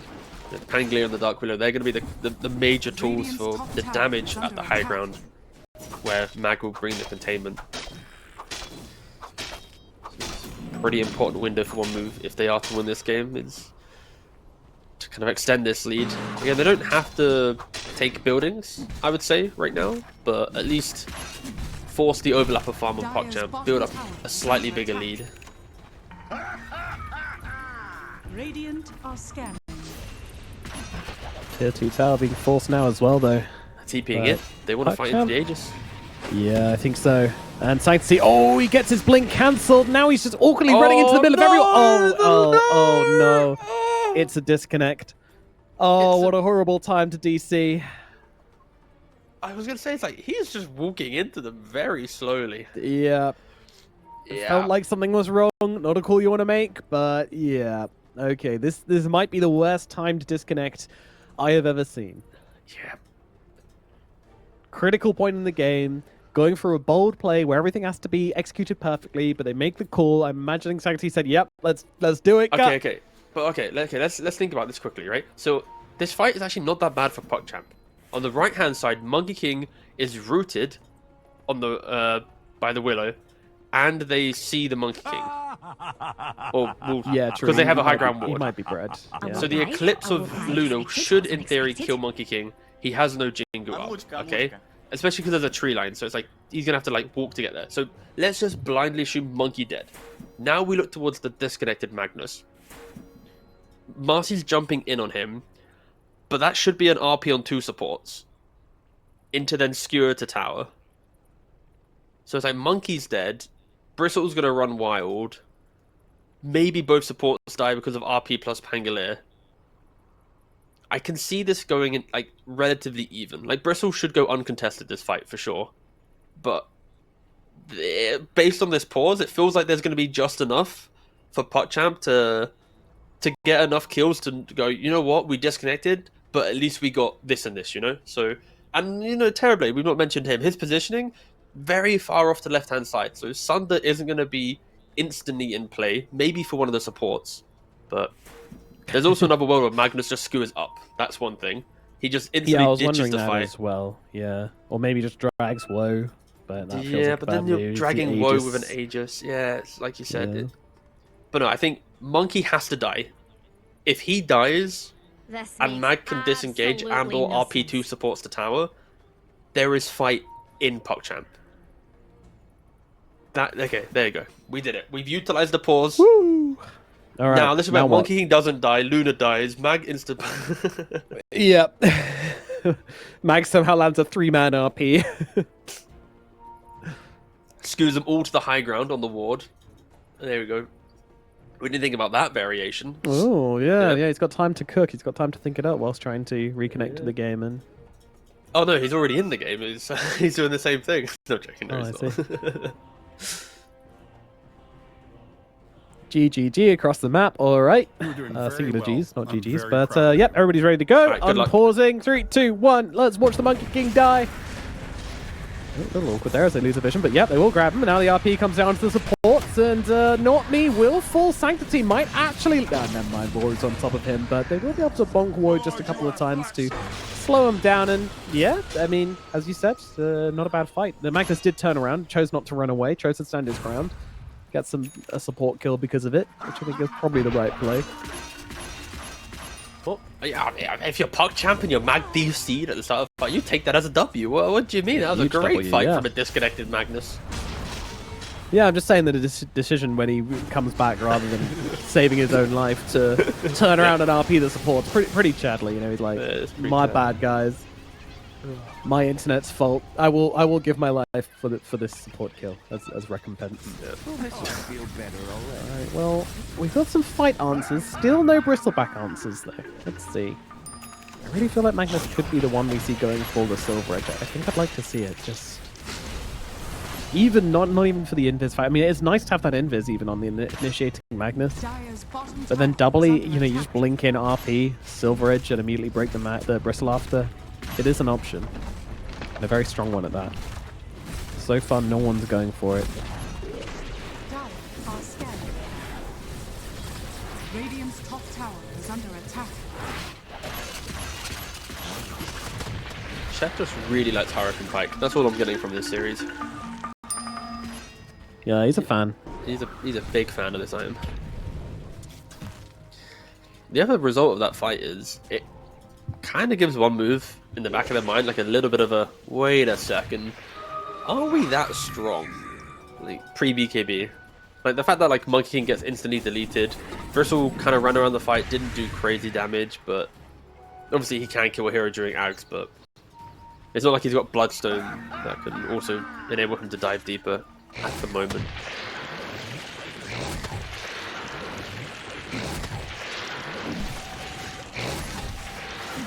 What's Monkey King's other facet? One we never see. It's if you go outside of Wukong, you can come back inside. It doesn't instantly disappear. Ah, right, yeah. Yeah, there's a reason we don't see that one, I guess. Oh, trying to catch out the Monkey King here. Gonna need to get a little bit more damage off onto him to get him below that 95% mark, but they do find him and bring him down. So another death for difference, killing him pre-BKB twice now. Really nice plays coming out from PuckChamp. I mean, high ground vision is the key here, right? The reason why Monkey King died in the bottom fight was a high ground ward. This time around, they have another high ground ward, see the tops of the trees, find the Monkey King, and they have plenty of catch to then utilize that vision. So yeah, vision is the comeback mechanism that PuckChamp is leaning on right now, and they're getting good kills, right? Monkey King was the most starved of all the cores on Radiant. Kill him a couple times, he's gonna fall down even further behind. Now you only have to care about 2 raid bosses rather than 3. Radiant's bottom tower is under attack. Yeah, we really haven't seen much coming out from the Terrorblade yet, but, you know, it is a Terrorblade. That said, he is getting some serious pushing going on up on the top side. He's going to be able to take down that tower. Say they. It's just Triple S. He and himselves. Yeah, Demon's still looking pretty good. Just giving him that kind of active playstyle. Without really being, although he's TP down to the bottom side, we're straight in to a bunch of PuckChamp heroes. But I think they've kind of been baited a little bit here. On the run. Enchantress trying to leave, but unfortunately has no TP scroll. And will die for her sins. Slow but certain death for the Ench. As Woe, now without an Aegis, just continuing to farm up on the other side of the map, taking the farm away from the side of PuckChamp. Was very valuable to farm the enemy side of the map when you can. Usually see people doing this with Aegis, but Woe doesn't care. Woe just feels strong enough to be able to do this without Aghanim's and Bloodstone in hand. One of them interesting games where PuckChamp have been playing the fights way better. Every sort of skirmish we've had has kind of been PuckChamp favored, but it just hasn't mattered because of how strong these two farming cores are on the side of one move. Like itemization wise, right? Like one move in the last couple of games have shown different itemization than conventional. Like even here, like Bristle going for 3rd item Crimson on like the carry. Normally on carry, it's like here you go like Kaya Sand or Sanj and Yasha, sorry, depending on like the type of game you want to play. Like, but here he's like, no, I'm just gonna go for another, you know, help my team out item. Let's buff each other up. Okay, now this is not an item I was expecting. Maybe Terrorblade's cooking a bit too hard. He's going for Octarine? Huh? Okay. Not a Skadi, not anything else. He just wants to spam reflections. When, again, reflection is OP. I think everyone right now who plays against Terrorblade understands it's OP, so reduce the cooldown, use it more. I've not really seen Octarine from the offlane Terrorblade. So once again, Triple S showing us some new moves. Interesting. I mean, one thing about this is that you do, as Terrorblade, kind of want to be on top of the hero you are using that reflection on. You know, you need to be in Blink Dagger's range to be able to make full use of it, so if you're using it in a fight, you kind of want to be in the middle of the fight. I'm not sure an Octarine core gives you the tankiness to be able to stand in front like that, but I could be wrong. Difference has gone once again, and now TP out. All right. Magnus will leave. I don't think tankiness is a problem for Terrorblade. Like Octarine naturally, right, with the VIP booster, the point booster. Like, yeah, I guess it does give you health.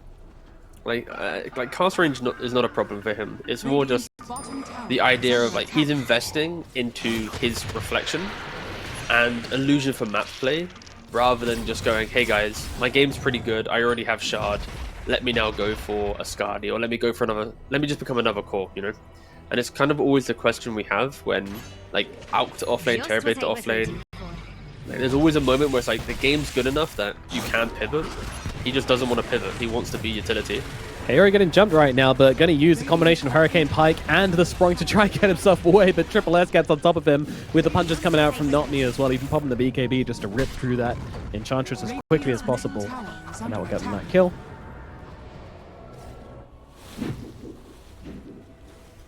Sort of concerning. Radiant's bottom tower. I mean, again, you know, like, okay, like, you kill an Enchantress, fine. PuckChamp were able to just jump in deep and kill off the Monkey King earlier on, though, so that's why they're kind of still on this one. And that is starting to show now in the economy of this game. Sure, we had a pretty big lead for one move at some point here, but this Monkey King is just so poor. Difference has just picked up his BKB, so BKB Maelstrom at 27 minutes on a Monkey King? That's not good. But he has been the sacrificial lamb. Killed off many, many times by these RPs, by these jumps from the Magnus. But yeah, that has just been the Triple S has been, and he's been positioned so aggressively all game. He's only had a singular death on this Terrorblade. Like offlane Terrorblade is kind of illegal, it feels like.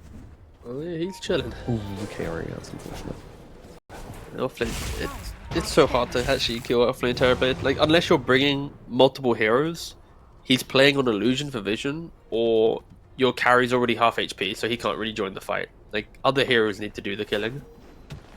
But either way, PuckChamp looking... Ooh, Sanctity trying to go for the big fish. Yeah, looking for it. Got nothing. You miss 100% of the skewers you don't make. Kaori also showing underneath a ward right now. Will have to run away.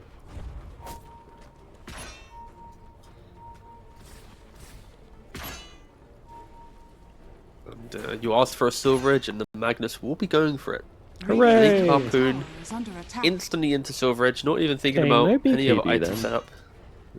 Kind of scary, but yeah, I mean, that Invis is always nice on any of these initiating heroes, so no big surprise here, but Roshan going to be taken by the side of one move. He's going to cry out in pain as they stab him. They shove quills into his skin, punch him in the face, stab him in the back. I won't say what Puglet's doing to him, but also things. And Aegis does get picked up now by the Bristle. So this Bristleback has Bloodstone, Sange, Aghanim Scepter, Crimson Guard. My goodness me. Woe is not gonna die. Illusion. He hasn't, he's 101. The ideal 30-minute carry KDA. 101. The only 000 is gonna get flamed. You need to have something on the board, but as little as possible. This is true efficiency here, as the Octarine Core is finished off on the Terrorblade as well, so going to be even more of a menace across the map, shoving out with the illusions all the time, constantly popping Demon Zeal, which he seems to love so much. I mean, full credit to SSS, like, he is an incredibly interesting player. Yeah, I think he clearly just likes certain aspects of heroes and strategies, and he leans on it quite heavily. But he also does it in a way where he sets a strong foundation so that it doesn't feel like it's hurting you too much, you know? Like the Alk build had good logic. This build, he buys Manta BKB first. Like he's not doing some like Ags rush on Terrorblade just for like, oh, I want to fear people, you know? Like he's clearly doing like a, let me buy my item, I think Reflection is good, I will buy Reflection, and then continue his build after. But also it does help that he has multiple cores. Like, it's not like he's there's no void he has to fill, so he can be pretty independent with his itemization. Next item is going to be Radiance. Radiance. Okay. This is a throwback. Under attack. My hesitation for one move is they had Aegis last time, and I don't think they had to go high ground with it, but they had to build a good lead. And now, when you look at the economy, they're actually down net worth. They have second Aegis, they're gonna go try and go high ground. But Pangolier has an AC Diffusal Ags, Luna has a Kanda, and then Magnus has a Shadow Blade, and also reposition the Bristle behind the tier 3s. Does he care though? He doesn't. That's an issue then, because he's just in your base now. issue. Yeah, and QBFY has been like, why have I Why am I getting caught? Yeah, he did actually have a chance to use it there. Another Does skewer. get out, and now eventually they might get him back to the fountain, but gonna need a few more rounds of this. Meanwhile, their base is kind of just getting shoved in two directions. No huge damage coming out though. To Qualifier onto the Bristle. Not sure he wanted that, but nevertheless, that's what he gets. If only they had a Silver Edge. Like, if this mag had Silver Edge, this Bristle would have died so quickly. Yeah, be brown bread, but see, 400 gold away. looking for the opportunity, Oh, does they got find the it. TB. Really big target, but the BKB comes out from SSS in time. And that means there will not be much of a follow-up here, but the Bristleback is going to lose his first life. Uh-oh, violent flashbacks, PTSD from game one coming out here. They're going to throw everything down onto the Bristle, try and take him out, but it's just not enough. The RP onto 3, it's good. Shad standing his ground. No, it's not enough. He falls. They get the Monkey King, but the Bristle's still absolutely fine and ripping through everybody right now as Triple S also helping out his carry, sitting at the steps of the fountain. The buyback comes out from the Luna, though. Is this going to force them away? I'm not sure. Woe still standing his ground here and just going to take down QBFY. He's got so much damage here. We're seeing red with all these stacks coming up. Woe is just not leaving. Shad doing his best to try and chase him away. I mean, the Kanda, it does good damage when it lands, but it's got a cooldown, and Woe is just standing his ground, continuing to take these buildings in the face of Shad, who just fought back to try and get him away, but Woe is not leaving. Here we go, though. Sanctity comes out under the tier 4. Surely this is enough. Though he's got the Bloodstone, and he cannot fight into that. Shad could be in some trouble here. No, he can turn this around. Surely he does. Surely he does. He takes down Sanctity on his way out. Triple S also just trying to jump in on this one. He's got a BKB. He's going to take down QBFY for a second time. BKB out from him. The damage will not be enough from Shad and Kaori. They hold the base, but the cost is enormous for the side of PuckChamp. I mean, they had to use, what, 2 buybacks from the Willow and the Luna. Pug also using buyback on 1 move, and yeah, for PuckChamp, they were just like 200 gold away. If only the courier for the Magnus was at the secret shop quicker to get that Silver Edge. You can see his courier now returning to base, giving the Silver Edge to Magnus, but that was the deciding tool. If that, or like if they just had this, completely different story. But yeah, 1 move. Yep. The fact they use all this time, the Aegis, the resource, and they only got a range Rex, that is gonna, in the back of their minds, just hurt them just a little bit. But they need to go again. They need to try and pressure this base before the respawns of PuckChamp. Not a gigantic economic shift either. Only 3k gold advantage.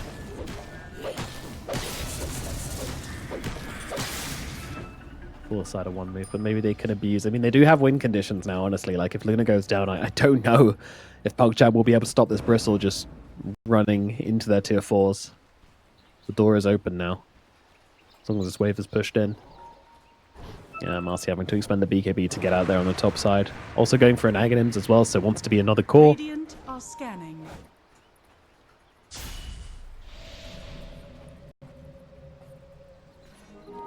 Dire are scanning.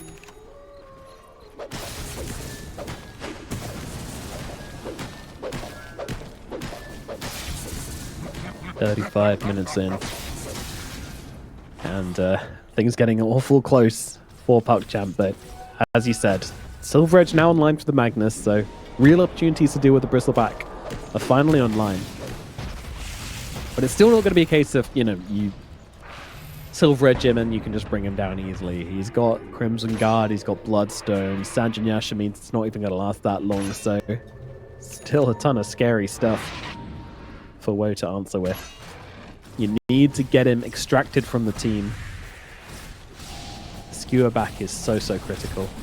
Am I actually using the Silver Edge inside of the smoke to try to look in? Because, I mean, Triple S is here. He's just so good at evading everybody. The Radiant's now up as well, so he's just going to keep these 2 lanes shoved in like crazy. The cool thing as well with the Radiance for Terrorblade is just constantly scouting for the Magnus, right? Cancelling the Blink Dagger. Yes. You 20 talent plus 10 seconds duration on your illusion as well. Just see you, mate. They did find the Marcy. Yeah, BKB used earlier as mentioned, and that is also going to be a gem going their way as well, so pretty big deal. Do you have this feeling that 1 move are potentially squandering their lead? Like, their ability to play out this game is fading, especially because the Monkey King on camera, like, look at his inventory. It's like 40 minutes into the game, and he's like same net worth as like Enchantress, pretty much, like give or take 1,000 gold. Maybe that was a bit of an extreme comparison. There's 1,000 gold, but like the fact that you're 1,000 gold away from like the enemy position 5 does seem quite an oofed. Yeah, I mean, Monkey King has never been a factor this game. Let's be real. He's just same as last game. He's just kind of there for decoration. Sit around and look pretty different. Is about it. But yeah, I feel like when's our next series start? 25 minutes? Okay, I feel like we might be late to our next series. I'll say that much. This feels like a stalemate which isn't going to break for a long time. Unless Sanctity can really deliver on this Magnus, but he might just disconnect again, so... Oh, great. And we got a Skadix Cap on Terrorblade as well. He did have the Cloak of Flames, but ending up going for the Skadix Cap just to be extra annoying. Gonna trigger on all his illusions as well, so yeah, lots of noise, lots of lovely sound for your ear holes in these fights. Oh, they might have found him though. Yeah, Triple S, he's a goner. A Skadix Cap can only do so much, although, OBFY, QBFY actually dies. Wait, no, he gets out! What? That is not okay. That is absolutely not okay. Arrest this man. That was a 5-man rotation onto him. An ultimate used and... You gotta say, QBFY, man. Keep your distance. He's got the facet. Just... Don't forget, guys, the Nightfall was just very powerful. To be fair, this wasn't the Nightfall, but... Oh, goodness gracious. Alright. Well, after that... I don't want to use nasty words, but... That's right. Talk about the Roshan instead. Yeah. The third Aegis. Yeah. Can this be the Aegis where one move get to break the base? The first one was a farming Aegis. The second one was a range Rax. So technically, the third one may be a melee Rax? Who gets the aggro? I feel like you give it to Terrorblade. I give it to Monkey King? Tower is under attack. Ugh. He hasn't eaten it yet. Maybe he's not going to take it. I feel like it's just better on the TB. Yeah, there you go. He's going to get it. Octarine TB gets the Aghanims, so... Oh, boy. Another disconnect from Sanctity as well. Bum, bum, bum, bum, bum, bum, bum, bum, bum. But yeah, this is going to be cool. We got Terror Wave now. So basically, in these fights, Terrorblade's going to be able to use Demon Zeal to transform himself for however long this is, like 30 seconds. Then he's going to have Terror Wave to transform himself for a further 10 seconds. And then if he really wants to, he can pop that little Metamorphosis ability as well and have him transformed for the full... He hasn't even got full points in it. What? He went for stats, mate. Seriously? He's an offlaner. Yeah, he's an offlaner. Yeah, come on. He's an offlaner. What, is this actually what people do? Alright, let's look at it. What's he gaining for an extra point? 5 seconds of meta, 50 attack range, 10 bonus damage. There is compared to absolute... HP. And cooldown. Oh, what boo! Admin, come on, keep it in. What? We want to see the drama. We want to see it too. What the, come on, don't just hide it in a different. Come on. Give the viewers what they want. All right, I'll load up Face It. Let me see if I can see. Let's see if it's a public chat. Yeah, we'll production put it on screen. Put the private lobby chat on screen, please. I don't know. I feel like there's no universe where 2 stats is better than 1 extra point in Metamorphosis. Come on. Are you joking me? The range alone is enough to make it worth. But what do I know? I'm just a lowly caster. SSS is truly the chef. Head chef SSS. Or maybe sous chef, because he's not the carry or captain. He could be sous chef SSS.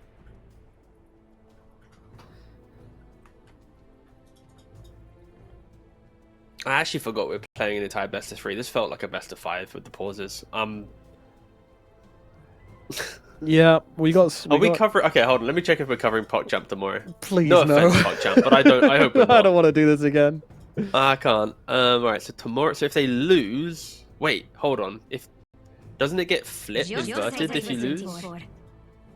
Well, yeah, you don't want to have rematches. So All right, let me just check. Is there an official? if you lose, you play against the same like the other time the top side. So loser of this will play against the losers of One Win versus Blue Submarine. Yeah, but And that'll be on the then- top side of the low bracket, right? Like the Yeah, which Yeah. means we don't Line cover it. one. So we dodge Yeah. the okay. And if they win, then they We go also- to upper bracket round 1, which is not us because we're doing round 2. Nice. We nice. dodged the Full pauses. dodge, full dodge. Clean. Enjoy, all the casters. Jokes aside, though, I do hope Sanctity can fix his internet problems because he, good player, held back by his ping, but The best player, some might say. Best player in Dota 2. I've heard it said. by who? I don't know. Mongolians, maybe. I'm sure there was a. Don't worry, I forgot that we're doing actual casting. If this was on my stream, there'd be a good joke here. But... What's Wood going for next? So he's going for the heart. Okay, he's like, yeah, I'm not tanky enough for my Crimson Guard, Bloodstone, Sanjin Yasha, and Blade Mail. Let's get a heart in there for good measure as well. All right, bro. I don't want to do damage anymore. You'll do the damage for me. Genius. Very Luna genius. going for her own Silver Edge next. How do you feel about that? You just need 2. Like, one's cool, but often, like, Magnus Silver Edge is kind of difficult because you utilize it to get to the RP position. Then you RP and you're like, damn, I wish I had Silver Edge, right? So there are some moments where you blunder the break. So now with Luna getting one, it's like, all right, cool. But it's also kind of the build that we mentioned, right? Like earlier when you said about Luna Silver Edge, like these are the items you get. Then you get rid of Mask of Madness, you put Silver Edge in, and you continue playing out the game. But yeah, 2 Silver Edges perfectly fine. There's no crazy item pickup, it seems, from anyone else. Everyone's kind of plateaued a little bit in regards to pickups. Mag maybe going for the Octarine. This is one of those games where, like, I think Refresher could be entertained depending on the pacing of the game. Yeah, 100% agree. Get him in the fountain. Oh, yeah, sure. Okay, fair enough. I was just thinking 2 RPs. I wasn't thinking, I'm not even kidding. I think Refresher, that's- double skewer, fountain. Yeah. It's worth. I mean, there are going to be 2 Silver Edges. He's not. Actually, with Aegis, he is unkillable. It's a bit of an issue. It's a bit of an issue. But Yeah. post Aegis, He's a problem I think child. the Silver Edges are all they need. Yeah. Okay. Oh, okay. Mag's been caught. Yeah, a little bit. Whoa! Oh. Okay. Bamboozled. Oh, somehow Boom's been caught instead. I don't quite know how that's happened, but he's got the Rolling Thunder, just waiting, buying a bit of time to TP out. Try. He does have a basher on the Monkey King, so Yeah. there was a chance. If he landed that, I think Boom quits Dota forever, and I wouldn't blame him. There is a moment where Shad, but then you can't really get Rapier against the Bristle Blade Mail Heart meme, right? Because you're just gonna click Ooh, and die. But hold on, we got the to tower. skewer back with the break as well. This is going to be first life gone for sure. Where is the cavalry? Where is the ambulance? It's not going to come because it's not needed. There is no need for any emergency services just yet. It still has RP. These bloody illusions from the Terrorblade being so annoying. But yoink! Kaori says, thanks very much. I'll grab that. Kaori is the illusion killer. Going for the Moon Shard as well. Let's not forget the underrated aspect of Impetus. Deals double damage to creeps on illusions. So if you get this Moon Shard, then you can actually become the Illusion Slayer. Of course, you're going to be way out of range of that radiance, so mischance ain't going to be an issue. It's Also not. enchant them to counter the radiance. Of course. Yes. Well, I feel like Radiant are Woe going high ground is not his specialty. He sucks at it. Yeah. That's what you want to say, but you're an analyst, so you're not allowed. Yeah. Like, Woe high ground on Medusa was decent, you know? Like, Butterfly, Aegis, that wasn't a problem. But Woe Gyrocopter, Woe Bristleback, It's been a journey. It's been a ride. Yeah. and he's about to get potentially found by the Mag... Oh, that was so close! It was like... The cusp of vision. You- They know. They saw it. They saw see- us. Okay. They saw his quills. He's quilling. Shad's There's a seen him. sentry now as well. 3, 2, 1. Okay, QFY's broken everything here, allowing him to get off the Bloodstone and the Blade Mail. Is it going to matter? Throwing everything into the bristle back. Oh, it hurts so much, but they do get him down. What will the damage be? They've lost one. Shad might be losing. Oh my god, he just turns around and shreds getting them all? Jesus! There's a Triple S. Surely. Triple S can't find him either. Run from the Luna. Run away. Kaori takes him down the sidelines. Shad on a sliver of HP just kills everybody. Oh, I mean, you got the cancer. 12,400 damage. I mean, he's got, what, 25 talent, kinda? My guy just slaps. He's got Mindbreaker as well. What a hero. What No a hero. lifesteal, by the way. No lifesteal Do at we all. have replay tech or not? I can't remember. I haven't seen any replays yet, so I'm gonna haven't say yet, but no. so let's blindly assume no. But either way, phew. I mean, it was banging. Okay, firstly, QBFY, you know, stay Dota. Don't become like an assassin or a ninja or anything, because breaking out smoke there was kind of illegal. It allows the Bristleback to get off the Blade Mail and the Bloodstone, which reflects so much, keeps them alive for so long, and forces them to kind of just dump all of their health into killing the Bristle. It looked like it was going to go so bad. But Shad just stays alive and just poops out damage like nobody's business. And now they're going to get a Rax for it at the very least. They're going to poke the tier 4s? They just use Glyph? They might. I think the creeps will kill off the melee barracks regardless. Double damage Luna's always going to be tempting, but yeah. The buyback's there from the TV. That's what they wanted. No mag to fish anybody out, so that'll be that. Die back on the TB. Killing him would be really, really nice. And TB's is really weird, like, kind of merge of a map-pushing annoying hero and also a really good fighter as well. But because he kind of walked that line between being a right-clicker, being a true Terrorblade, and being this kind of annoying map hero with the Octarine and the Radiance, it means that when it did come down to it, in the middle of that fight, when the Luna's low, he jumps in with a Metamorphosis, trying to do normal Terrorblade things and finish the job. He just couldn't. He didn't have the damage. He didn't have enough in the tank. It would be simple as, like, imagine if he had Daedalus instead of Octarine or Radiance, right? Like, that's the easiest debate to be had. yeah, it's the easy thing to say. That is ignoring all of the effect he's had on the map, all of the space he's made in this game. Like, it's not a fair piece of analysis to make. But in the moment, the Magnus has just done so much to keep them in the game with the skewers. Marcy with a very quick BKB into death. Yeah, Kaori is starting to clean up now.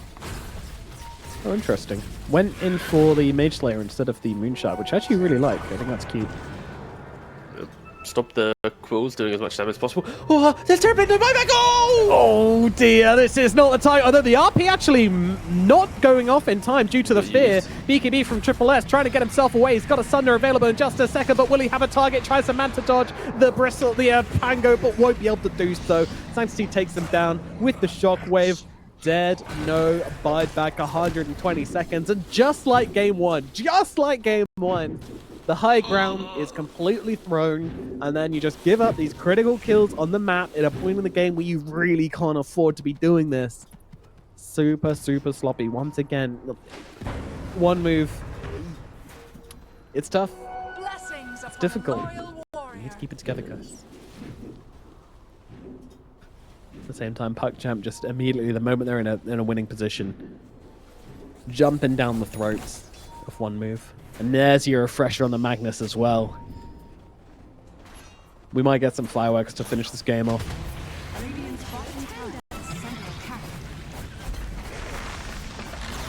Go on and power up your Luna.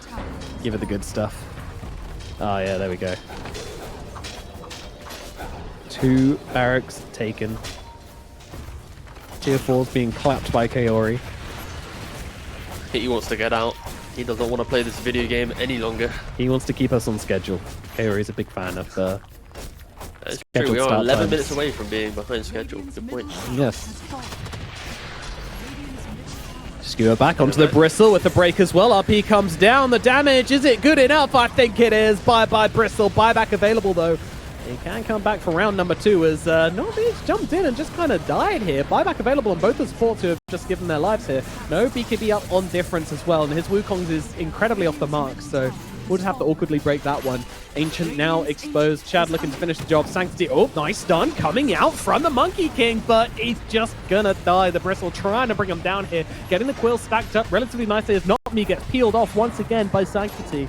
Kaori, though, just sitting on the front lines again, and another death here. It might be too little, too late. Whoa, silence up, taken on down with the break, with the damage. He's gone, and that should be that. PuckChamp will be the team going on through to the upper bracket here in the EU qualifiers, as one move will drop down to the lowers. Oh, again, guys, this was a best of 3. Apologies for the pauses that made it into a